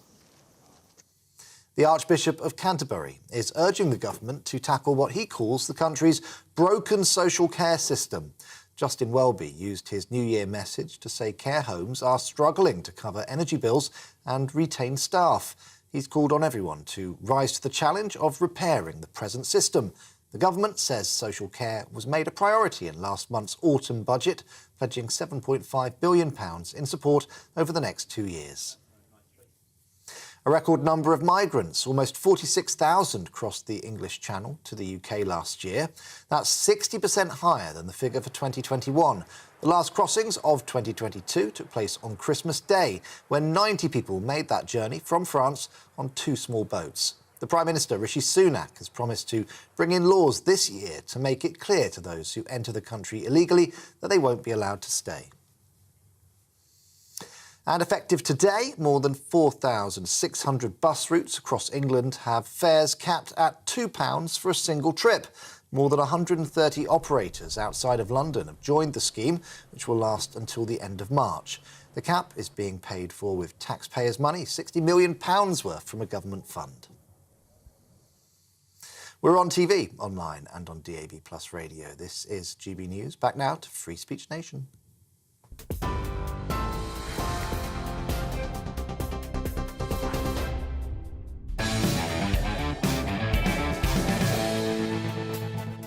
Thanks, Ray. So let's get some more questions from our viewers. Our first question is from Jason. And Jason says, are trigger warnings ruining literature? So a descendant of legendary novelist Sir Walter Scott has criticised a university's decision to slap trigger warnings on his historic works and branded them cowardly. The celebrated Scottish writer who penned his epic Ivanhoe in 1819 has seen his work called disturbing by academics at the University of Warwick. because of its treatment of racial minorities, which includes black slaves and Muslim captives, who, along with other characters in the work, are prejudiced against Jews. Well, what do you think of this, Leo? Again, this is similar to the Alfred Lord Tennyson story. It seems like every university is sort of doing a similar thing at this point. Yeah, and for Sir Walter Scott, I mean, his depictions of people, I don't think are particularly problematic. Have you read? No, of course not. I've seen Die Hard, and I've seen Die Hard 2 and Die Hard 3, but I haven't read any sort of Walter Scott. But yeah, this sort of stuff. I think people just need to lose their fear of being seen, you know, with this book that's got racist written on the front cover. Yeah. Just that once everybody says, "Look, I don't care," and just picks up the book and sees the sticker saying, you know, racist, problematic. See it as you know, parental advisory, explicit lyrics. It's like the thing that shows that it's real and it's good. This is what I find unusual about 1819, for goodness sake. But you know, that when you slap a trigger warning on a work of art or a book, you're effectively saying this book is dangerous. Like these words could hurt you, and that isn't censorship, but it's a sort of step towards censorship because people start to mistrust literature and words. Isn't that an issue? No. Why? Because, like Leo said, it tells people something cool is going to be inside this. Right. Okay. It's the state saying this is going to be something exciting, and then you'll go and. Well, I suppose it's a similar kind of thing to, you know, the old Loeb editions of Greek and Roman ancient text, and you've got, you know, the dual editions, you've got the English translation on one side and the original Greek on the other or whatever, and they used to just translate it all except for the rude bits, which they, if it was in Greek, they put into Latin or vice versa. Right. So you could easily spot, just by scanning through the English translation, where the rude stuff was, and that's how we used to do it. So, I mean, it's a similar kind of thing, isn't it? Drawing attention to things that you shouldn't be drawing attention to. Yeah. OK, we're going to move on to another question now, and this one is from Lisa. Lisa has emailed in saying, is the Scottish Government endangering children? OK, so, well, we've been covering this quite a lot on this channel, which is about Nicola Sturgeon's new transgender law reforms, and a group of female MPs have now pointed out that this could endanger women and girls. I mean, they're not wrong, are they, Leo? No, they're not wrong at all. And already, you know, the SNP have shown they don't really care about children's welfare. I'm not just talking about, you know, the parlous state of Scottish health and education, but previously they had the Named Persons Act, which took children away from parents, took the duty of care away from parents and handed it to the state. And, you know... No, that didn't go through, though. It went through, but it was repealed. OK. And then, you know, they've also...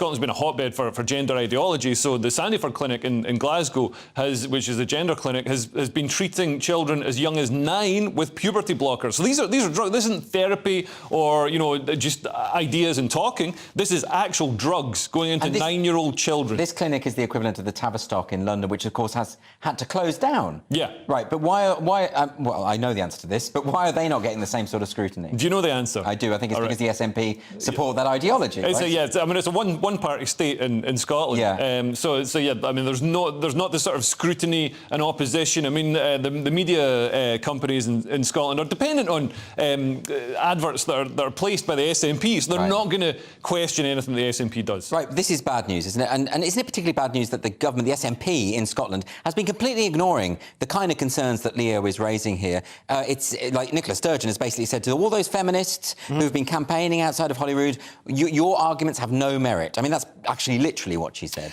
Well, as we've spoken many times, the problem here is you will own nothing, but you'll be happy. And part of the happiness is respecting the individual rights, and that takes precedence over everything. So what about the individual rights of women? Well, that obviously the individual rights of a person to say they're a woman, to be a man, to say he's a woman, trumps that. Why? Why? Because we will have nothing. So they can say to somebody, you say, you know what, you won't have a family, you won't have children, you won't have a house or a car, but you will be allowed to do what you want to do with your body. The patriarchy's back. I think women, they had a nice couple of decades of equality, but the patriarchy's back. And now, you know, if a man wants to go in a women's space, he can just say he's a woman. If, you know, and all this stuff, you know, just the essence of being a woman can just be... And I totally get there's transgender women, but this isn't about transgender women. This is about the right to self-identify. You know, you don't put any effort in, you just say... You just declare it. So it's an affront to actual transgender women who, you know, at least get... You know, put some effort in. We do have to move on. Our next question is from Annette. Annette has emailed in and said, are there better times ahead for Britain? Now, I'm going to go out on a limb here and assume this is to do with Rishi Sunak's New Year's master plan, which we actually discussed on Headliners last night. He made this speech, you know, about how there are better times ahead, about how he's going to kickstart Britain's recovery, and he says he's working flat out to make this happen. They're sort of projecting that by the end of 2023, Jeremy Hunt's changes, the budget cuts, etc., since the budget, it means that inflation will go below double digits. It means we'll be back on track. But really, can this happen, you know, when we have this global economic situation? I don't think it's a global economic situation that's causing this entirely. I mean, the Western governments, or the British government, has just lost any interest in having, you know, economic growth. Well, Liz Truss wanted that. Oh, Liz Truss wanted it, so they got rid of her. They immediately deposed her. But yeah, to have growth, you need lower taxes, because high taxes means all that money is going into the government, and the government's spending it. And the government is terrible at spending money. They waste it. They have equality, diversity, inclusion departments. But on that Liz Truss none of it's issue, productive. I mean, yes. OK, so let's take your argument about we need lower taxes in order to stimulate economic growth, and that was Liz Truss and Kwasi Kwarteng were saying. Yeah. But they did spook the markets. It did look like the pound plummeted, the value of the pound plummeted. So is it actually possible to implement the kind of policies you're asking for? Well, what they didn't do was announce spending cuts to go along with the tax cuts, because so then it was unfunded tax cuts, which meant there was going to be a huge debt burden, and long-term could Britain service its debt. And so there were flaws in the mini-budget. Yeah, although for decades we've been borrowing way beyond our means, and the markets have been fine with it. I don't know why they picked this one moment to turn on a dime. You're an economic expert, Lewis. What do you think about this? I think there's no hope for Britain, right? Basically, because because we haven't had Britain hasn't had the revolution that they need to have, where the Tory party is divided, is basically taken over, and they get rid of people. Well, you know what? I don't think. I know you're being flippant, maybe, but I think you're sort of onto something there. You know, I think we need a situation to break the two-party system, don't we? We need proportional representation. Let's get a smaller party in there, even if it's a coalition. That's my view on this. No, we need parties that actually stand for something that the people want. We need true. Every party is a coalition. You don't agree with everything that they believe. Yeah, but I don't know what they stand for. I don't know what Labour stand for. I don't know what the Tories stand for. Yeah. I'm politically homeless. Right, because they haven't had this revolution, which they need to have. They need to have, like Leo says, they need to have a party that says we're against printing money and wasting money, and we're in favour of giving more money back to the people. And the Tories are not that, so how could you support the Tories? No political party is anymore, and I think this is why the next few years in British politics, there's going to be a new party, or possibly an old party that's small, that's going to come from nowhere and take a real sizable chunk of the vote, as it's happening in Italy and Sweden. It should have happened at Brexit. The Brexit Party should have been that, but there was the counter-revolution to basically maybe we need something like SDP, perhaps, who have some fantastic policies. Anyway, our final question now is from George, and George says, should individuals be responsible for paying reparations for slavery?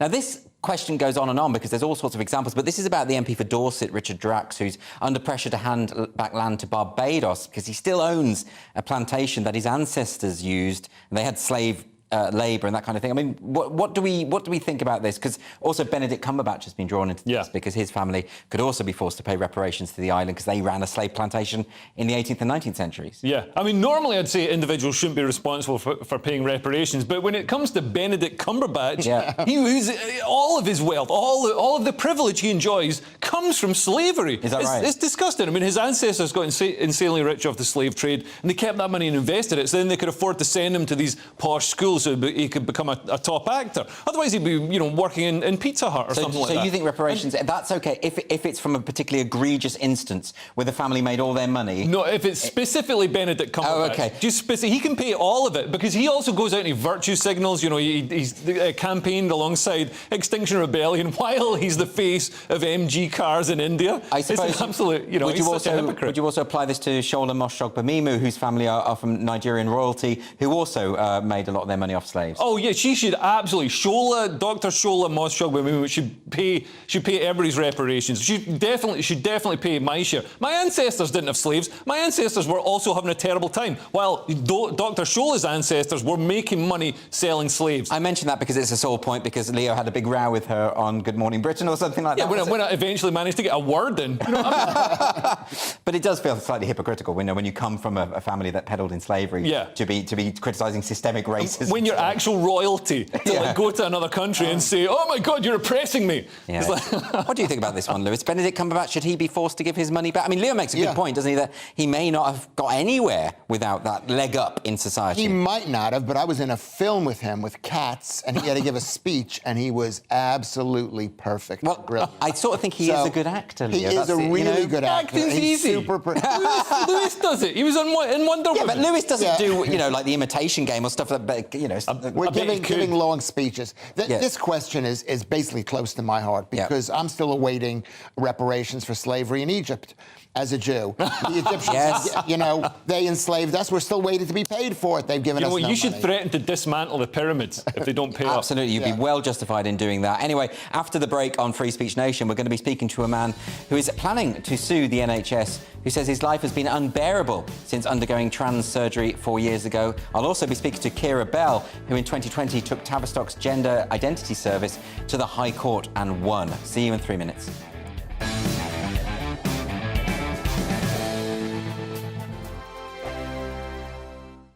Monday to Thursday, 9 p.m. till 11 p.m. Join me, Dan Wootton. I'll bring you the sharpest takes and hottest debates. Do you not believe in prison? I don't believe in prisons. I'm completely stunned. I guarantee you there'll be no spin, no bias, no censorship. I actually was personally quite offended by it. And no reason to go to bed. So I guess they've always been quite woke. That's Dan Wootton tonight on TV, radio and online. Monday to Thursday from 9 p.m. till 11 p.m. on GB News. The People's Channel, Britain's news channel.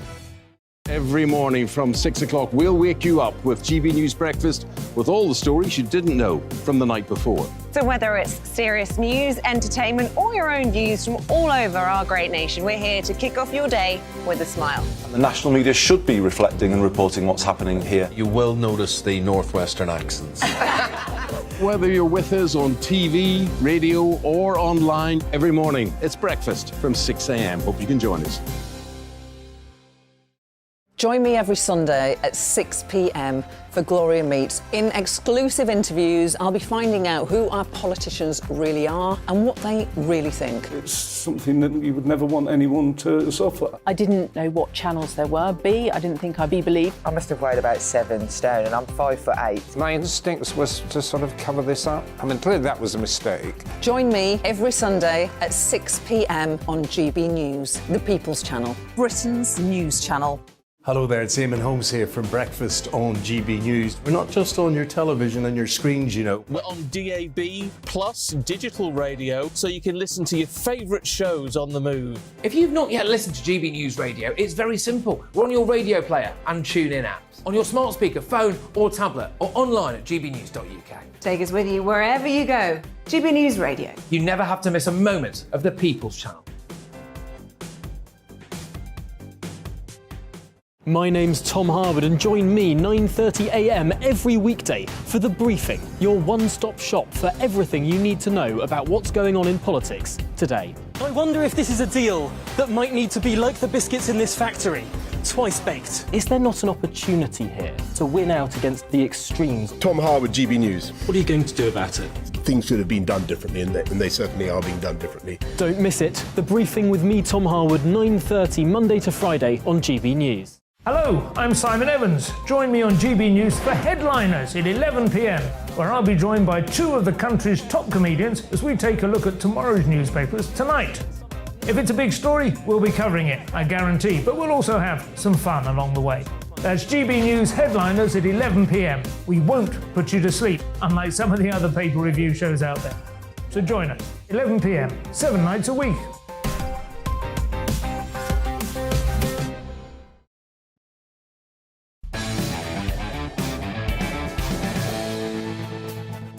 Welcome back to Free Speech Nation with me, Andrew Doyle.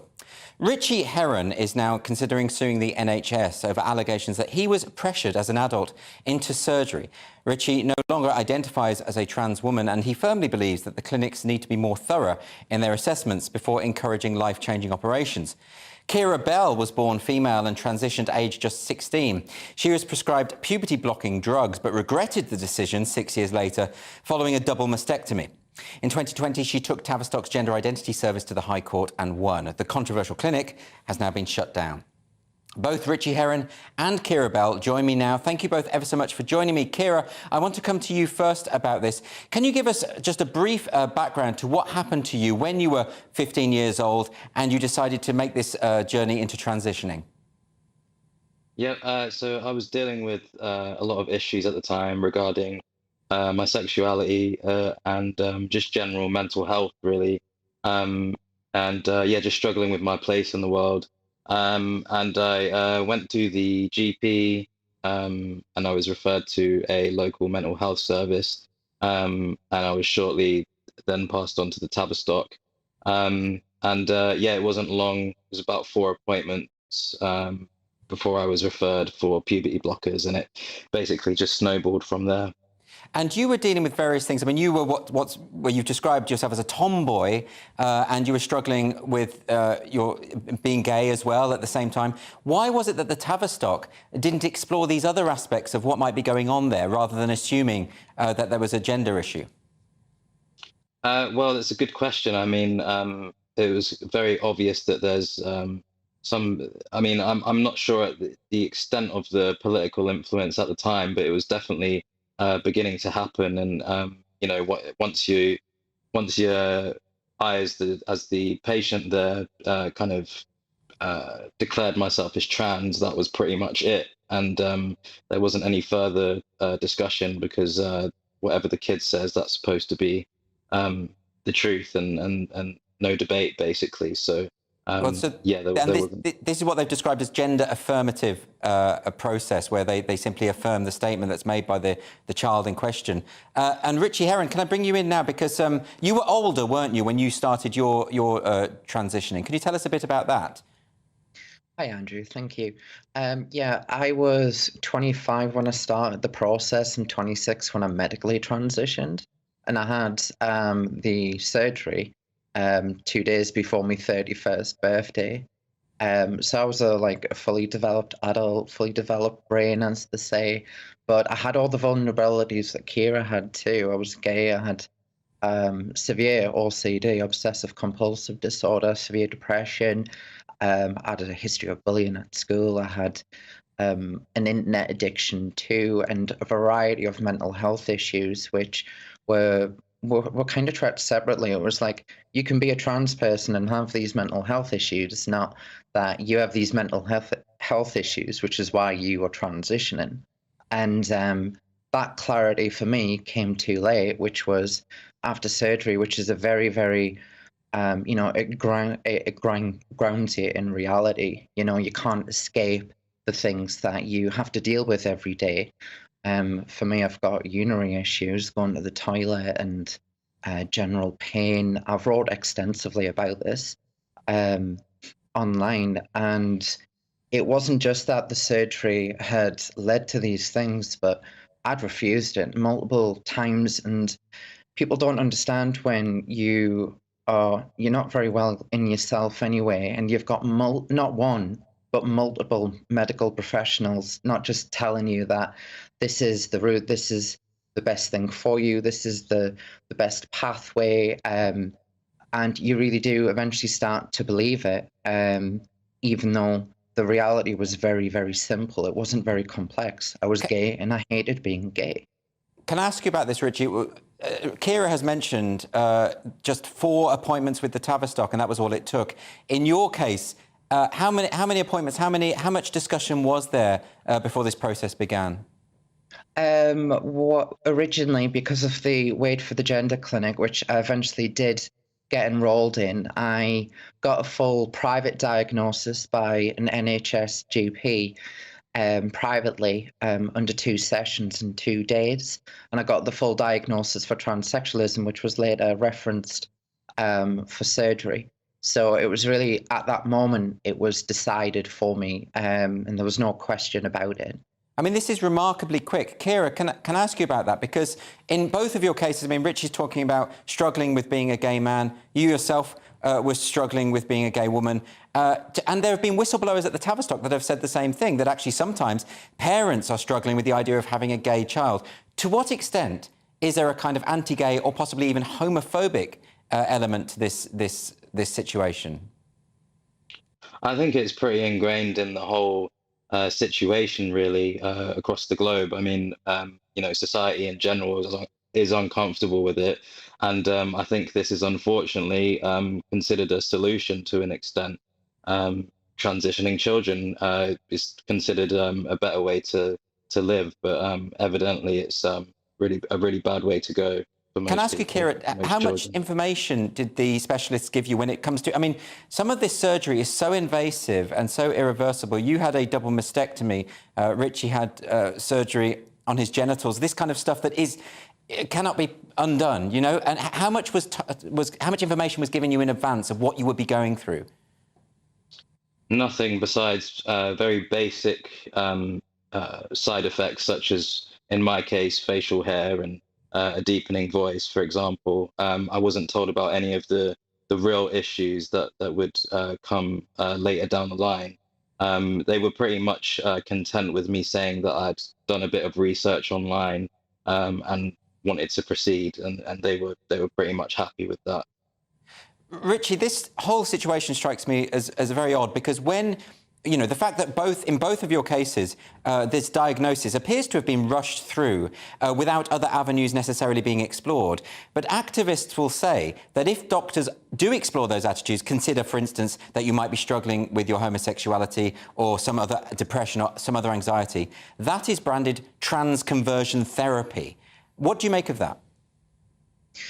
I mean, I really wouldn't know, because I wasn't asked about all these things. It was just all assumed that this was part of my trans identity. And when I brought up the regret, or when I brought up any sort of maybe conflicting narrative as to maybe I'm just a little bit too obsessive, it was all brought back into that transphobic society, and the reason isn't you, it's everyone else, basically, was the message that we got fed to us. And what sort of reactions have you had since you have detransitioned? I know that detransitioners are not all that visible. We don't hear about them all that often. But you have both been very, very vocal about it. Richie, have you had any kind of negative reaction to being open about this? I've had an overwhelmingly supportive reaction online from a large group of people, but also, as you said, a negative reaction. It very much feels like you've kind of left a congregation as such, because now you've evolved into the highest form of blasphemer, and you're out there in the streets saying that it's got problems, it needs looked at. So naturally, everyone becomes very defensive, and they jump to assumptions too, and they talk about these assumptions that I've never even voiced myself, and you often find yourself defending things you don't believe in, you didn't say, and it is a very hostile environment for anyone who wants to speak out against it, because the worry is it'll be used to ban it completely, which is complete hyperbole in my opinion, because it'll never go away. Those services will always exist in one form or another. Kira, can I ask you a similar question? Because I'm interested, because you've been so visible, what with your case with the High Court against the Tavistock, that surely you must have had all kinds of reactions, really. Oh, absolutely, yeah, because it was such a big case, unexpectedly for me. Yeah, there's been a lot of people trying to drag me down and trying to discredit me. I've been called all sorts of names, yeah, they always try and discredit my story, because it also plucks a string with a lot of these trans rights activists, I believe, yeah, really, really nasty. Why do you think we've reached at this point where, if a young child, a young girl has what are traditionally masculine tastes, maybe in football or that kind of thing, or a young boy is traditionally effeminate, that we have to somehow, that's a problem to be fixed? Why can't we just let kids be kids? What do you think's happened there, Kira? It's a good question. I think that's something I'm still trying to figure out. I'm not sure how really we're going to kind of be able to coexist in a positive way, just because it's always been frowned upon in my experience. It's considered a problem once you go past puberty. you're not allowed to be a tomboy anymore. Or you're not allowed to be feminine, a feminine boy. So I think that's something that still needs to be figured out, really. Yeah, it's so ingrained into society. And Richie, you know, I mean, because I sort of understand the homophobia aspect. I don't approve of it, obviously, but I understand that homophobia has been something that's been there a long time. People are very uncomfortable with it, and that prejudice can be sort of explained in a way. But what I don't understand is the idea that children that don't conform very strictly to 1950s stereotypes of what it means to be male and female should be fixed, I suppose, through medical intervention. Where do you think it's come from? I believe it originated mainly from WPATH Standards of Care 7, where in 2011 we adopted the affirmation-only approach. And that approach and model itself was funded by interests that would have benefited from it, and they have. And I do think the world does need to look at the organisation WPATH, and we need an alternative to WPATH, because a lot of this has also come from good intentions, you know. Whenever there's a debate about trans women in sports or anything like that, it all comes from this space of people believe that they're doing the right thing. And I believe a lot of it comes down to this affirmation at all costs approach, which originated in 2011. And do you think that had more people said to you, you know, you're an effeminate gay man and there's nothing wrong with that, that maybe you might have taken a different path? Maybe, but we'll never know. Kira, do you think the same? I mean, do you think if more people had sort of suggested that there's nothing wrong with being gay, there's nothing wrong with being a tomboy, that maybe things might have turned out differently? Definitely, yeah. I think there's a good chance, because it was such a prominent issue in my life, and I didn't see any way out of it, really. And yeah, I really do think that would have made a big difference. And how do you feel about it all now, Kira? Because obviously you've been through a lot, you've been very public about it, and you've had all this, as you've described, all kinds of responses, not all of them pleasant. Do you have any regrets about anything?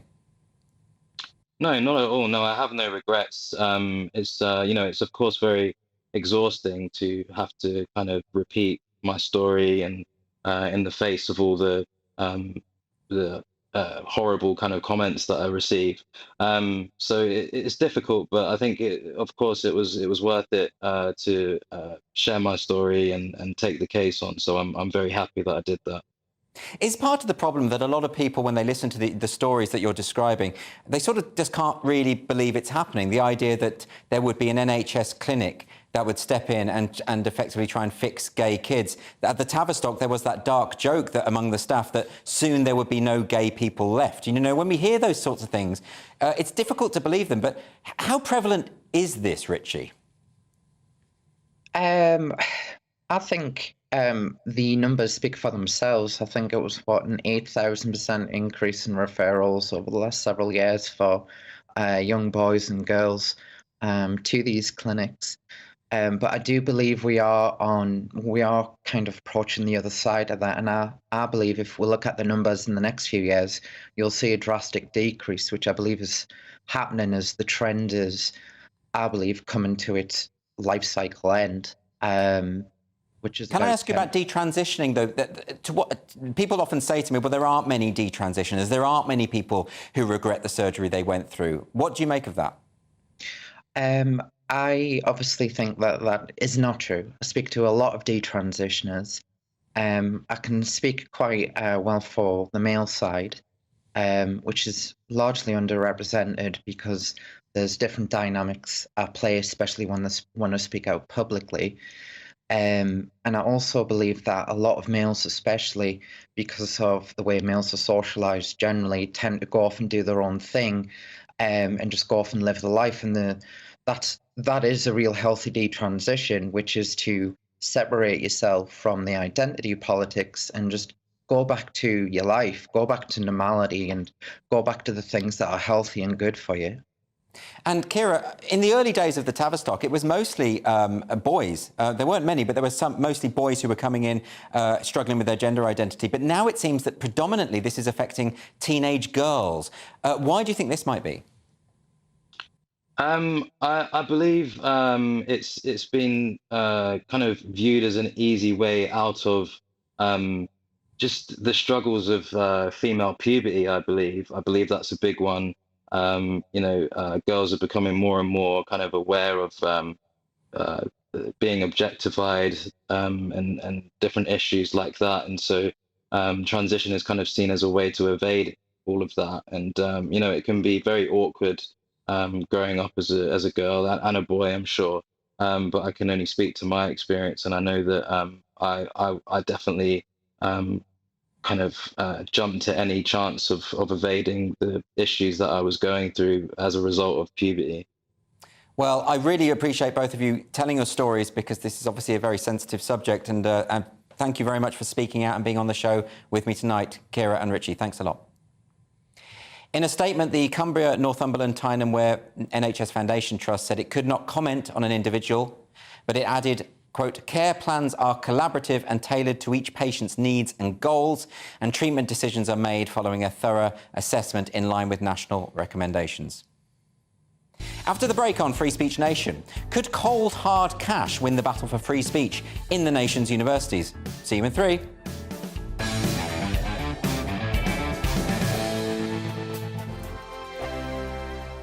We are GB News, and we'd like to say thank you to each and every one of you for bringing us your conversations, for helping our great nation find its voice. We are here for you on radio, television, and online, across England, Scotland, Wales, and Northern Ireland. It's not the BBC, you actually get your facts right. We are proud to be GB News, the People's Channel, Britain's news channel.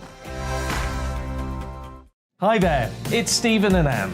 At breakfast from 6 a.m, you'll always be caught up with everything you need to know, the latest headlines, opinions and debates. We'll bring you the good news and the bad, but most of all, we're here for you. Remember, send in your views and let us know what you would like us to talk about.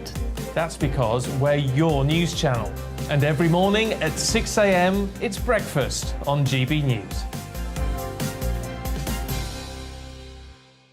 Monday to Thursday on GB News, it's Bev Turner Today from 10 a.m. We're going to be here for you, our GB News family, to keep you up to date, but also make you smile. There's a guy who went from puberty to adultery. And I can't wait to bring a few of my own opinions. I have no time for cultural totalitarianism. We'll engage in passionate, but always polite debate, with your thoughts and opinions at the centre of it all. Only on GB News, the People's Channel, Britain's news channel. Join me, Nana Akue, Saturday and Sunday afternoons on GB News. Expect fiery debate and passionate discussion as me and my panel tackle some of the biggest topics hitting the headlines. It's a place for everyone's opinion. No one gets cancelled, but no one gets an easy ride. Oh, she's on it today! Be ready for conversations that are fierce, frank, and of course, fun. Every Saturday and Sunday afternoon from 4 p.m. on GB News, the People's Channel.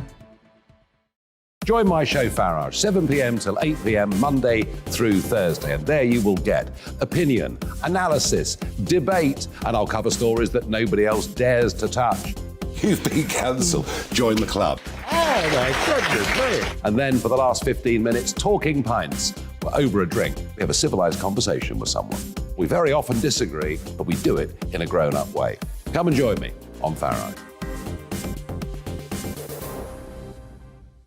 We are GB News, the People's Channel. And right across the United Kingdom. You can find us on Sky Channel 512. Virgin Media Channel 604. Freesat Channel 216. Freeview Channel 236. And YouView Channel 236. You can also take us with you on DAB Plus Radio. With the GB News app and at the website gbnews.uk. We're absolutely everywhere. Come join us on GB News, the People's Channel, Britain's news channel.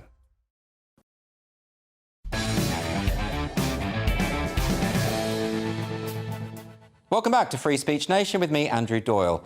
Durham University's largest donor has stopped donating money and will instead fund the fight for free speech. Retired hedge fund manager Mark Hillary has gifted more than £7 million over the last few years, but says that they're not going to get another penny unless they get their free speech house properly in order. His decision comes after a rise in what he considers campus wokery, which has seen speakers banned and academics bullied out for voicing their opinions. That money is now going to the Free Speech Union. And founder and director Toby Young is with me now. Toby, thanks for joining me. This is fantastic that one of these alumni that often gives lots of money to the universities is now going to you, where it's going to do a whole lot more good, frankly. Yes, I mean, it is absolutely fantastic, and I hope other alumni donors to other universities follow his lead, and instead of giving money to their old universities, instead give it to the Free Speech Union if they're concerned about the erosion of free speech at their alma mater. But yeah, we've done a lot in Durham itself. Before coming on the show, Andrew, I checked to see how many individual cases the Free Speech Union has been involved with at Durham University specifically since it was founded in February 2020, and the answer is 15, which was higher than I was expecting it to be. But to give you an example of the kind of thing I'm talking about, we went to bat for a young student at Durham who was expelled after a series of complaints because, for instance, he was opposed to gay marriage. He was a traditional Catholic. He took Israel's side in the Israeli-Palestine conflict. And these things made his fellow students feel unsafe, these opinions, and complaints were lodged. And incredibly, the university expelled him. He was the first member of his family to go to university, but he was expelled. And with our help, he complained to the Office of the Independent Adjudicator for Higher Education. That appeal was upheld, and the adjudicator insisted that Durham take him back and also fine Durham. So Durham had to pay him compensation for the inconvenience of being expelled for a year and having to delay his university education by a year. That's just one example of the kind of thing the Free Speech Union can do to protect free speech at universities. I mean, this is something that people need to realise, don't they, that actually when you stand up to these people and when you've got the support of organisations like your own, you know, the right outcome does occur. It's just that so many people don't realise that pushing back is the way forward. Do you find that that's the case? Yes, I mean, I thought that we'd have more of a struggle coming to the defence of people placed under investigation for saying perfectly lawful things, but which someone has found offensive and which the university has decided to take seriously, the complaints. I thought we'd have more difficulty. But actually, surprisingly, if you push back robustly, if we get our chief legal counsel or one of our legal officers involved, in some cases we have to threaten to go to law. But as soon as you push back robustly, and as soon as you make it clear that we're going to hold them to account, we're going to make sure they follow their own processes scrupulously and don't try and create kangaroo courts and assume guilt before the whole process really gets underway, it's remarkable how quickly they'll fold. Ultimately, the reason university authorities do the bidding of these woke activists is because they want a quiet life. They're not necessarily ideologically on the same side. They just want to take the path of least resistance. So if you can increase the cost of doing the bidding of the activists and make it clear that you're going to make even more noise if they ride roughshod over a student or an academic's free speech, they'll capitulate. When it comes to this issue of donations, I remember when we had the Rhodes Must Fall campaign in Oxford, and the reason, I heard, the reason the Rhodes statue wasn't removed from Oriel College is that a number of donors, former alumni, said that they weren't going to give any money anymore if they did this kind of thing. So is this going to be the way forward, that actually it's about money, really, and they respond to that? Yeah, you're absolutely right. I think that was absolutely critical in the battle to save the statue of Cecil Rhodes at Oxford. It was only when Oriel College announced that they would be removing the statue and various alumni donors said, well, in that case, we're going to stop giving any money to the university, to the college, that the college did an immediate volte-face and the statue remains standing to this day. An organisation was set up last year called Alumni for Academic Freedom, and the rationale is that if you can bring together a large group of alumni donors, and if you can say to universities or colleges that if they do ride roughshod over free speech, if they don't do more to honour their own free speech policies and obligations, that funding's going to be withdrawn. It's remarkable how quickly they'll sit up and start paying attention. It is a language that academic institutions really understand. And to what extent, in order to win this battle, do we need to get the students on side? Because, you know, I recently gave a talk at Gonville and Caius College in Cambridge, and I spoke to a number of the students, and they quite clearly were just as sick of this kind of stuff as anyone else, which I found quite encouraging. Has that been your experience? Yes, I think, I like to think that the majority of students are actually fair-minded. They're not made to feel unsafe when someone like Rod Liddle is invited to give an after-dinner speech, which was the complaint at Durham last year. It's only a small minority who are bullying the rest. But there was rather a depressing stat in a recent survey for the Higher Education Policy Institute, which was published. The survey was published in June of last year, which found that 79% of students at, I think, English universities believe that students that feel threatened should always have their demands for safety respected. So that suggests we've got our battle to cut out for us. And given that being the case, could you perhaps give our viewers, before you go, just some information about how they can find out more about the Free Speech Union, or where indeed they can join? Sure, Andrew. If anyone is interested, they can go to our homepage, which is freespeechunion.org. The homepage at the moment is a list of everything we've achieved in 2022 and what we're hoping to achieve in 2023. And you can click on one of the join buttons on that page. If you're a student, if you're on benefits, if you're a veteran, if you're retired, it's only $24.95 a year. Full membership is $49.95 a year. You can pay that monthly. And the reason we're able to keep these membership fees so low is because of generous donations from people like Mark Hillary, which subsidises our work and subsidises our membership fees. Toby Young, thank you very much for joining me. Thanks, Andrew. After the break on Free Speech Nation, energy drinks that sell for £17 and a walrus that cancelled New Year's Eve. The social sensations that have got you all talking this week. See you in 3 minutes.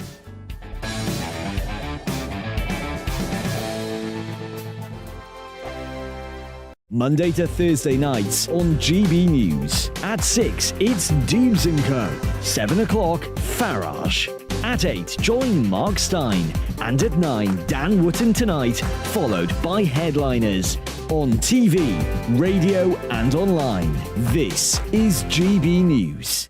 Here on GB News Live, we'll be keeping you in the picture, finding out what's happening across the country and finding out why it matters to you. We'll have the facts fast with our team of reporters and specialist correspondents. Wherever it's happening, we'll be there from 12 noon on TV, radio and online. GB News, the People's Channel, Britain's news channel.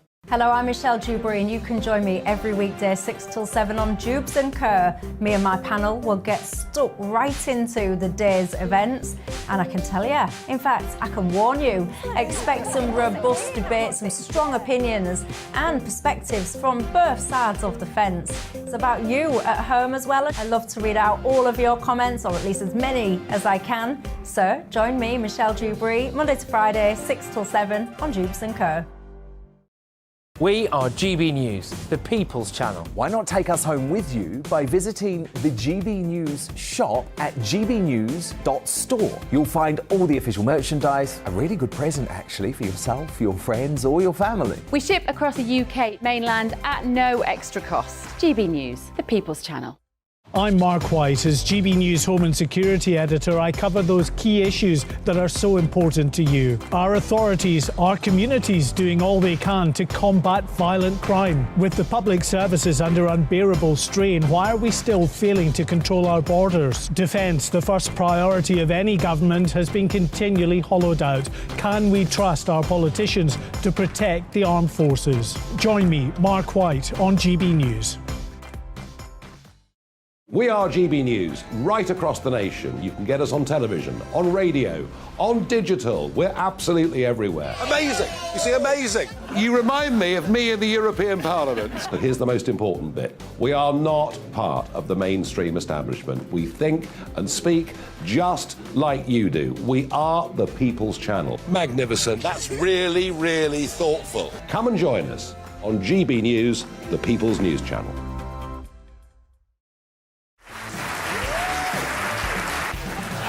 My name is Andrew Doyle.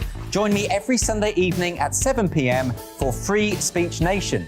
This is a show where we address current affairs and news stories of the week with the help of two wonderful comedian panellists. I brought in comics because I want to give it a lighter edge, and also they work for less. See you there.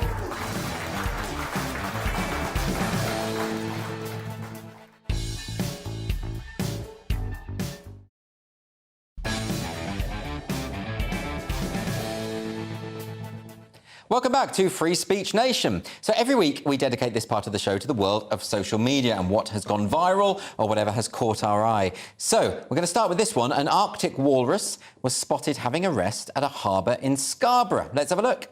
Please, go on, Bob.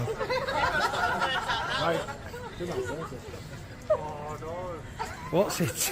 Thor the walrus on Scarborough. Apparently they cancelled, the Scarborough Borough Council cancelled a planned fireworks display following the arrival of the walrus called Thor in the town's harbour.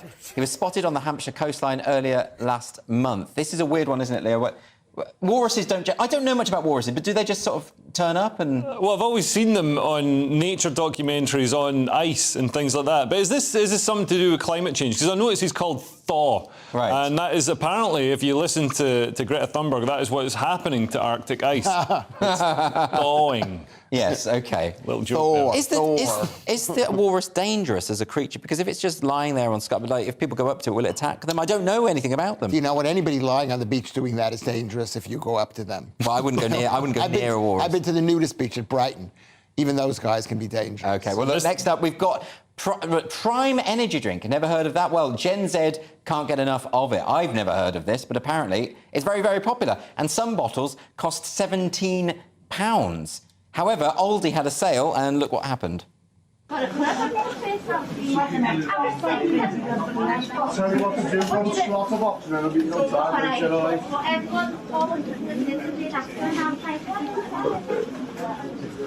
He's on time,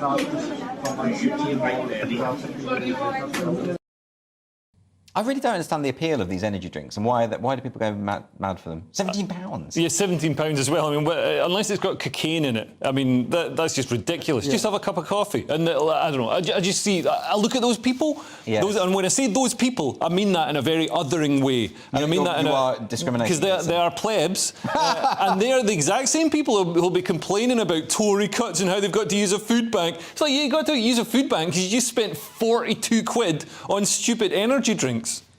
Prime, do you take this one, Lewis? I don't take any energy drinks. No stimulants at all? No, because I don't need stimulants, because when you're on an all-meat diet, you don't need stimulants. Is that right? Yeah, because carbs are enervating. Do you not do caffeine at all, like coffee? I have a cup of coffee. Exactly. You so ate a chocolate earlier, I saw you. Did he eat a chocolate earlier? You never do that. I'm a hypocrite too. What's happened to you? I'm a hypocrite. What about your principles, Lewis? I have principles, but sometimes, you know, a chocolate is still a chocolate. And finally, we've got Sean Penn now. Sean Penn suggesting that unvaccinated people should be segregated from society. Have a look at this. That if someone chooses not to be vaccinated, that they should choose to stay home, not go to work, not have a job. These are, you know, as long as we're all paying for these streets, we got to ride safely on them. And so I'm just hopeful that the mindset will change. I mean, a lot of people have said this in the past, that people who are unvaccinated should be actually punished. Yeah. But segregation, I mean... whereas God seems to be punishing the vaccinated a bit more. There's a lot of myocarditis, a lot of sudden adult death. I wish there was a vaccine against sudden adult death. I'd have been more for vaccines if I'd known they were going to kill so many footballers. But that is unproven, isn't it, the idea of people dying because of the vaccine? But my concern here is the idea of segregating people for the choices that they make. Yeah. No, that's appalling. And also, what year does he think it is? It's 2023. Coronavirus doesn't even exist anymore. And if you do get it, it's like... it's no worse than a cold. So why is he, like, does he think it's 2020? I understand when everybody was in a panic. Maybe he's been in his gated Malibu community too long and he hasn't stepped outside and found out the pandemic. I mean, it's still with us. I had COVID last month and it was pretty horrible. I've had it 3 times, actually. You had it in Edinburgh. I think you got it. I had it really badly. I thought I was going to die. Yeah. And I wished I'd got vaccinated. But it's still here, and yet we're getting on with life. Yeah. But it all seems okay. We don't need to segregate. No. Anyone. So why isn't he choosing the wrong time to say this? I mean, no one's going to get on board with this, are they? Well, he actually believes he's being a moderate. Really? Because these people actually believe that people who haven't taken the vaccination, haven't been vaccinated, have basically killed people. Okay. So this is a moderate solution to people who have killed people. Moderate. Yeah, because what it is it's like with the climate crisis thing, is that if you didn't take a vaccination, it meant you were killing people. Yeah, that's what they said. Right. They said you're evil. Yeah, I mean, this is part of the problem. Imagine if he said this about people with HIV. He'd be denounced as a bigot, as a People were horrific saying bigot. that about people with HIV back in the day, and they were denounced. Listen, we do have to end the show. We've got finally an unfiltered dilemma. I don't think we've got time for all of them, but we've got time for one of them. The first one is from Dennis in Bournemouth. Dennis in Bournemouth says, I've recently started playing Fortnite, and I spent £100 on mine and my wife's shared bank account. My daughter also plays Fortnite, and my wife immediately assumed it was her. I can't bring myself to admit to my wife how much of a loser I am. Is it okay to let my daughter take the hit for me? I don't even know what Fortnite is, to be honest. Do you know anything about this? It's a game. I didn't know you could spend money on it. I thought it was just a game. You know, you buy the game, then you play, you run about in the game, build. I couldn't play Fortnite. You've got to, it's not just running about shooting people. You've also got to build things. Really? Yeah. And it's complicated. And I think you got to get dressed up in costumes. You got to pay for them. Yes. Well, you're not a gamer, are you, Lewis? You don't know about this sort of stuff. I play games, but I'm not a gamer. I'm glad you're not a gamer. Thank you, Lewis. Anyway, that is all we've got time for, I'm afraid. Thank you so much for joining us for Free Speech Nation. This was the week when Extinction Rebellion vowed to curb their excesses. A professor of art history was sacked for showing a painting of Muhammad to a class, and a walrus cancelled Scarborough's New Year's Eve party. Thank you to my panel, Leo Kearse and Lewis Schaefer, and to my guests, Kira Bell, Richie Herron, Toby Young, Fraser Myers, Jane Hutton and Alex Morey. And if you want to join us live in the studio and be part of our wonderful audience, you can do that. Just go to www.sroaudiences.com. We didn't have an audience tonight, but we will from next week. Stay tuned for Mark Tolan tonight with Neil Fox. That's coming up next. Looking ahead to tomorrow's weather, and the UK will have a cold and frosty start for many on Monday morning, cloudier in the south. So after a very cold start, temperatures will slowly rise across Scotland on Monday morning under mostly clear skies. However, we do have a few showers on the way. These will be mostly across the Western Isles. It'll be a bright and cold and frosty start for many in Northern Ireland, but with some isolated mist and fog patches in places as well. A few showers will continue to affect parts of northwest England, but there'll be some decent sunny spells, particularly the further east you go. A rural frost is possible in places across Wales, but for most it's a bright start to Bank Holiday Monday. Cloudier across the far north, perhaps with an isolated coastal shower or two. Meanwhile, looking at the East Midlands, and it's a fine but chilly start today with mostly clear skies across the region. Temperatures down a little bit, but they could just rise into double figures. Light winds and clear skies greet many across East Anglia on Bank Holiday Monday. However, there will be a little more in the way of cloud across the far south. Cloudier across southern counties first thing, with further outbreaks of light and patchy rain, but this will clear in places during the morning, feeling chilly.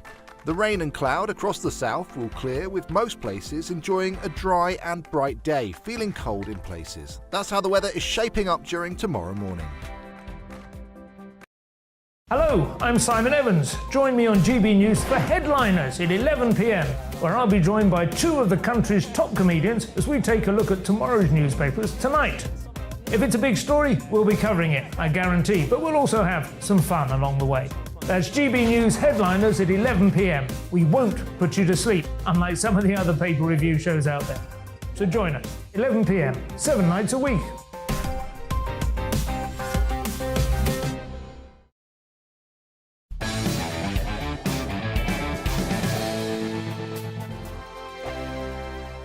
I'm Mark Dolan. Join me at 11 on GB News for Headliners, in which I'll be joined by two of the UK's top comedians discussing tomorrow's papers.